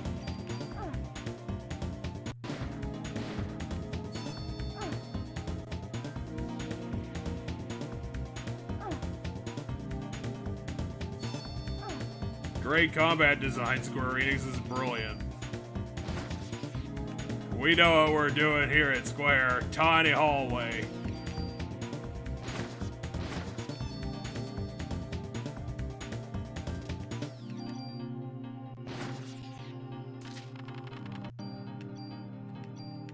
I'm getting all these cures. Well, what can I do with them? Well, what's Cure D? Is that a new cure? I don't. What is Cure D? Cure D is not poison, is it? Or which? Because my guess is one of the cures you get from killing the bats might be the one that cures blindness. I love it how I transition and immediately run into a fight with more bats. Well, you might as well look if the Cure D is. It says darkness. That might be. Let's try and see. Yep. Okay, so the blindness is called darkness. Got it. Final Fantasy ever do that where it's like, hey, I know we have all these status ailments that are the same all the time, but let's just give them kooky names for no reason. Maybe. I've only played like 2 Final Fantasy games. They better get on that. There's like 60 of them. Nowhere. I've played 7. I've played 7 Remake, and I've played a bit of 9. And that's basically it. Oh no, and I played some of the 15 Royal Edition, the bullshit edition. I played 15. I don't know. I don't think it's a Royal Edition, but I don't know what that is. So I know it's the one they made for maybe like Nintendo consoles, where it's like, hey, it's just the the less powerful edition of our game. oh no, I have it on PlayStation. At least I'm using these stupid cures for the only thing they do, but this is getting really stupid. Well, I'd say at this point just wait out, because you won't have enough of them for a fight that matters. Because like a fight where it's just bats, I'd consider as a fight that doesn't matter to use them. Great, thanks. Eat this. It's called this. Why cure 3 there? You could have just cured 2. I'm getting all this PE back anyway. I guess, yeah, because you have to wait forever to get rid of the blindness. Use PE to slowly recover HP. Whatever that means.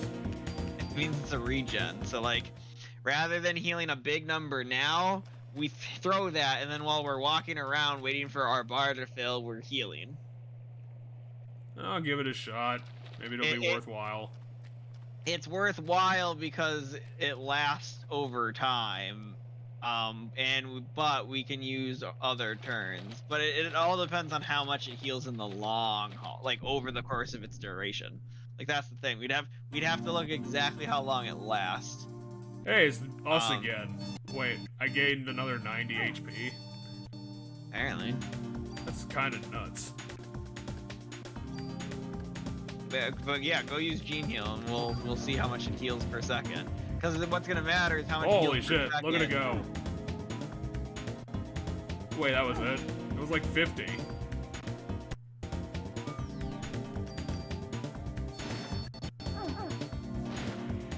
It was like 50 HP, and then it just stopped. Did you get hit by anything? I thought it's maybe if you get hit, it stops. Did I just get like an insane buff out of nowhere? Now I'm doing what, like 70 damage? Oh wait, that's a crit, that's why. It's doing that on a crit. Anyway, go into your items quick. Or go into your inventory. Go all the way down to BP. Have you spent your B bonus points lately? Oh, that's what you're on about. 'Cause No. we probably want to use it on either item capacity or the up our active time so that fills faster. I can put it in on a couple of them. And then I guess we can put it onto weapons ourselves too if we wanted, but I don't know how wise that is. If it acts as a plus, then I'd say do it. If it doesn't, if it acts as like a base up, How long is this level gonna be? I should probably try going this way. What's that thing out of the corner? What corner? Oh, I think it's just one of those pipes. Never mind. Don't worry about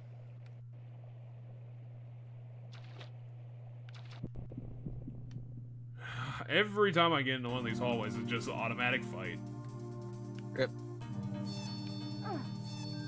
And it's always just 2 bats. I'm hoping for the best here.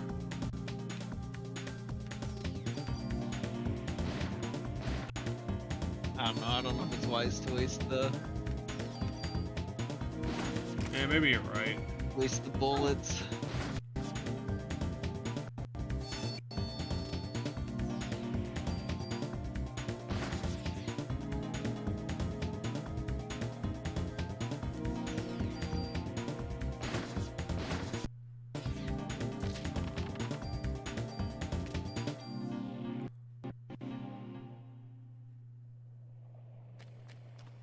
I'm just hoping I didn't end up walking in a big circle. You might have. I haven't been paying attention to where you picked your turns.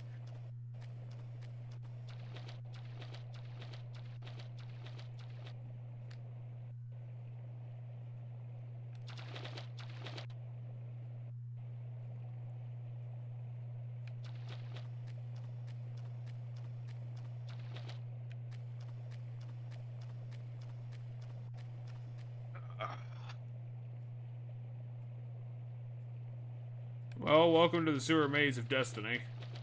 Okay. wouldn't be so bad if I didn't have to fight everything all the time. You know what, fuck it, let's just start doing the Pokemon thing and escaping all the time.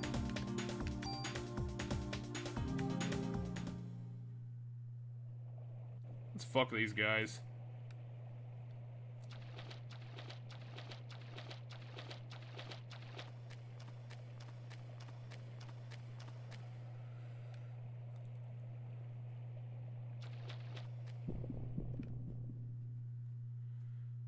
Is it also gonna do the Pokemon thing where it's gonna, like, reward my constant escaping with more fucking random encounters?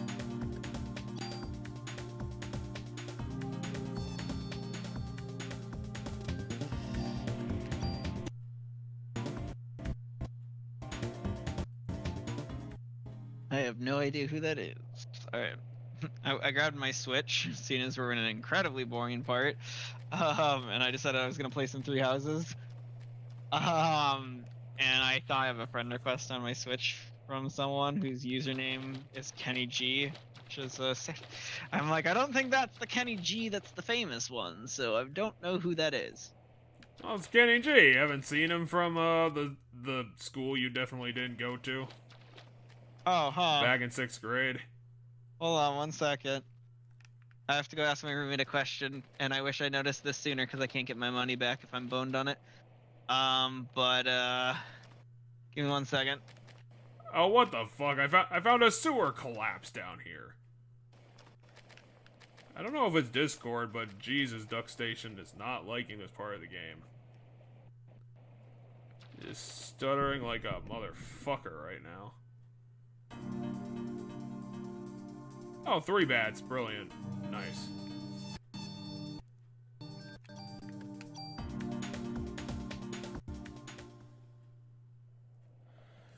We'll get out of the sewer maze eventually. I don't know how dickish they're gonna be, but I don't think they're gonna make it really big.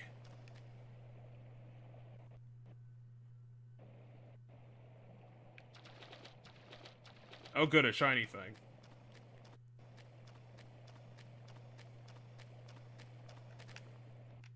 Well, pick it up. Just a tool.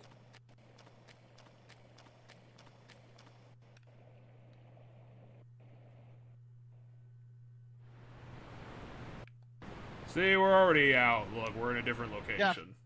Jeff, is the Switch region locked? Out of curiosity, do you know? I don't know. I mean, are you gonna be importing games? By accident. My copy of Xenoblade Chronicles Definitive Edition, which I've never played, that I bought off of Amazon, is a European copy of some kind. Because the rating on the box is PEGI 12. Yeah. So all my other games are ESRB, so like those are fine. But you got it in your hand? I have the game in my hand, yeah. Well, then just slam it in your Switch and get going. Fair enough. I mean, you're not gonna know just staring at it. Also, can I just point out the fact that like European copies of games have like a perforated like hole here line that takes the plastic off of them? Oh, they actually do something useful. Yeah. Cause yeah, I bought a bunch of games. I think I got like a really nice paycheck or something, so I bought a bunch of games that I was wanting for my Switch, all at once. I bought some of them from... Oh yeah, it was back when Xenoblade Chronicles 3 came out. I went to buy Xenoblade Chronicles 3 from Target's website and just have it mailed to me because I knew I wasn't gonna play it right away, but I wanted to make sure I got it. And then while I was there, I was like, well, I should get some other games, so I bought Zelda's Link Awakening, I bought Triangle Strategy, I bought Bravely Default 2. Triangle Strategy? Yeah, it's a strategy game similar to Geometry Fire Wars. Emblem. No, similar to Fire Emblem. But that's not Geometry Wars. What kind of bullshit branding is this nonsense? It was in a bunch of they had it in a bunch of Nintendo Directs like last year, because I think it came out earlier this year, and it was in a bunch of. But yeah, I was like, I better double check if maybe these bats are like really high polygon, and maybe that's what's causing the stuttering. Because these are the most advanced bats that the Sony PlayStation's ever seen. Could be. We can't load all know, this but majesty at once here at Duck Station. Well, it Give us a recognizes break! the Ah! It recognizes the game for Xenoblade Chronicles Definitive Edition, so I assume that means it works. Because I asked because I know the 3DS isn't. Yeah, and then the game's gonna default to Spanish and be like, hey, blah blah blah blah blah blah blah blah blah. Figure it out. Which is why I do have a weird thing. Also, why is this ladder like the size of like 4 people? Okay, I'm gonna murder Who someone. the fuck made this ladder? This is ridiculous. Also, why am I in the sewer? Maida just told us, hey, sewer. It's got some shit in it. Well, he said it's here, and then you're like, I'm going down there. I'm really hoping that, you know, up here is just a way out because I'm kind of done with the sewers. How is my inventory full? Just get rid of this Cure D nonsense. Oh, I got a triple club. Because I'm definitely going to use my fucking melee weapon. What do you take me for? Some kind of barbarian? No, we need to get back to the melee days. Why am I fighting things up here? Why am I fighting a single bat? Also, how am I gonna fight him up here? I can't side strafe. Okay. It does work. You. That's good. Because here's that other fun fact. Well, not you. This bat's fucking me.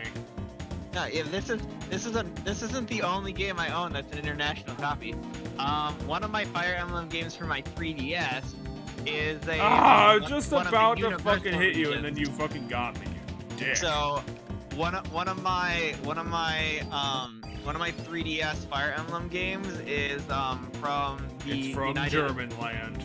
No, because German gets the European copies, which wouldn't work in mine. There's specific regions that can work in any of them. One of them being the Middle East. So I have my copies from the United Arab Emirates.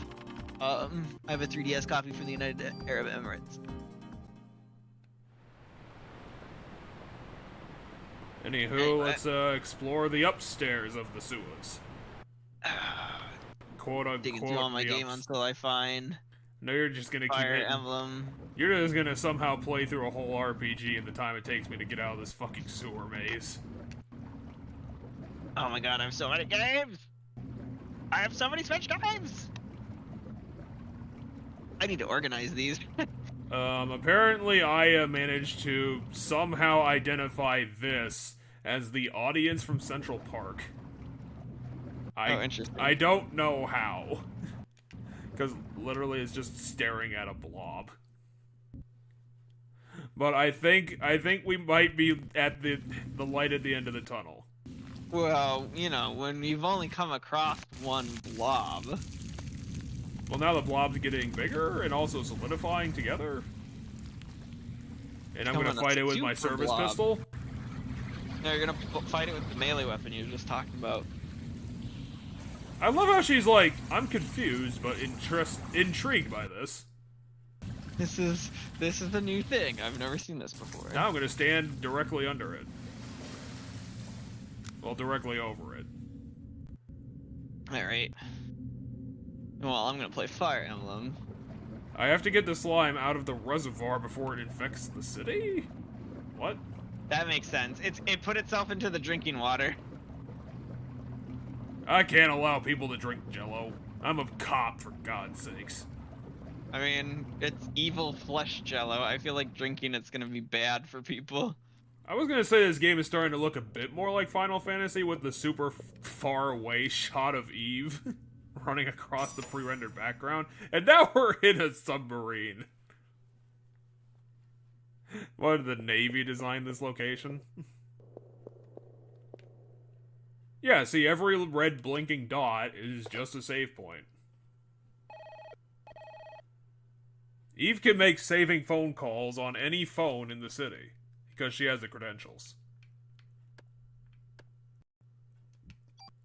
Yeah, Duck Station is just lagging out super hard for some reason. Yeah, because it's so for example, to explain how it works, when you boot up the game and you start a new game, you get normal, hard. Well, for this game, it's normal, hard, maddening. And then after I pick that difficulty, then it asks turn it casual on. or classic. Activate Classic pump 2. What did that do? There's not enough power. Well, how do we fucking get more power then? Turn it on. Activate pump 1. Well, what did that do?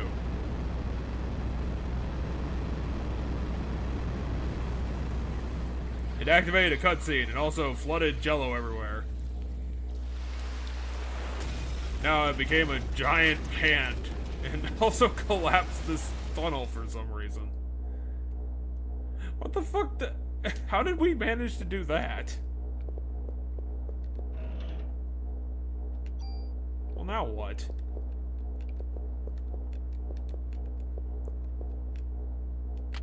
Turn on pump 2. What did that do, though? Activate pump 1. The fuck? I don't get it. My guess is it's some kind of puzzle. Am I trying to fight the Jello monster? Maybe. Well, apparently I can't go this way. And I'm definitely not gonna be able to go that way. What do you mean the water's too high to cross? It's like waist deep. What's your problem, Eve? What do you see that I don't? Well, your name's Aya, not Eve. Eve's the blob monster. No, Eve's the witch lady. The blob monster is what Eve made. God, I'm confused. What am I doing here? I don't know, I haven't been watching. What am I doing on day 5 of this mess?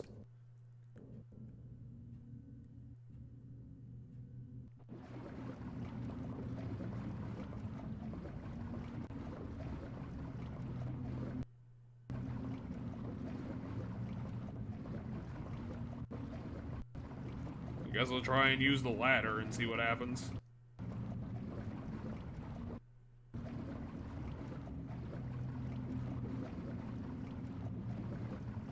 I figured activating pump 1 did something. Yeah, I don't know, maybe. This looks like some weird puzzly area. Now fight 2 alligators. Those are very big alligators, too.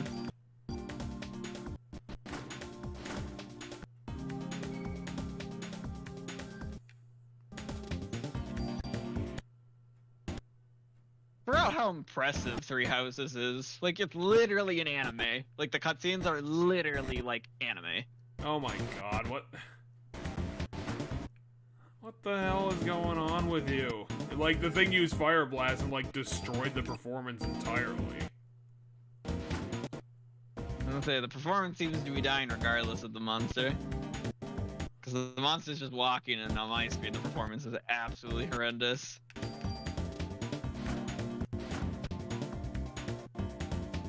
Apparently, it also forgot I existed. It was busy doing monster stuff, left alone. Well, yeah, also hitting me in the face for the hugest damage ever. Yeah, well, in the comments, then just use heal 3. I got 2 pluses for that. One's a range plus, one's a critical evade plus or something. I need to switch out some of those cures for it. Well, what's M cure? It does stiffness? Oh, that's the slow. Whatever the fuck stiffness means. I just said that's the slow. Well, you can say it, but how do we know that you're trustworthy? I'm almost entirely sure. You say that now. When it doesn't matter. Yeah, what are these valves for? What is this room for? Monitoring water.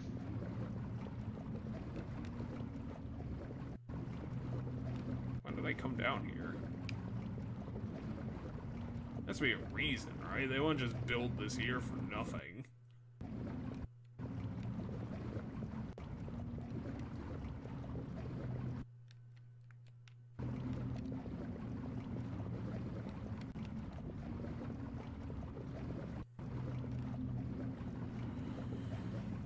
I might actually, like, Google the fucking full screen, like, toggle and try to figure out if the computer started doing it and tell me what.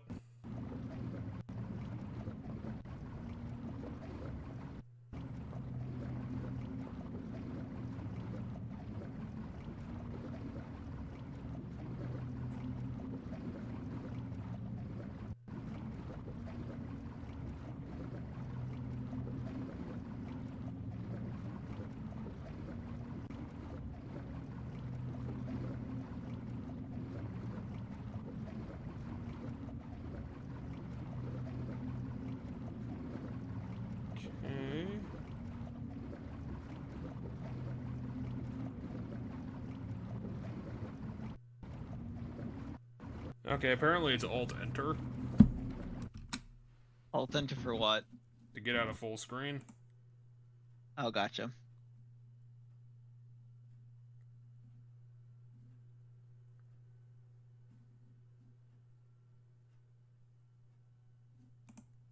Okay, there it is.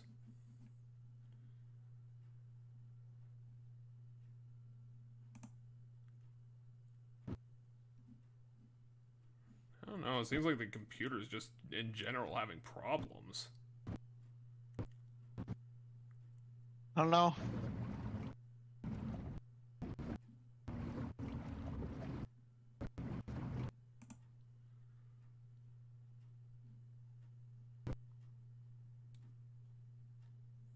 Yeah, I don't know, I'm not seeing anything. I'm not seeing any, like, additional stuff.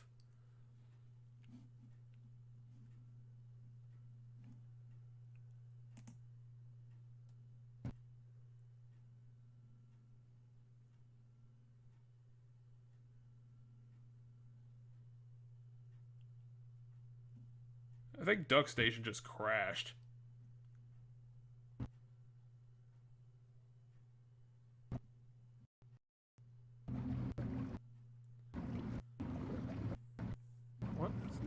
What the hell is going on?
What the hell?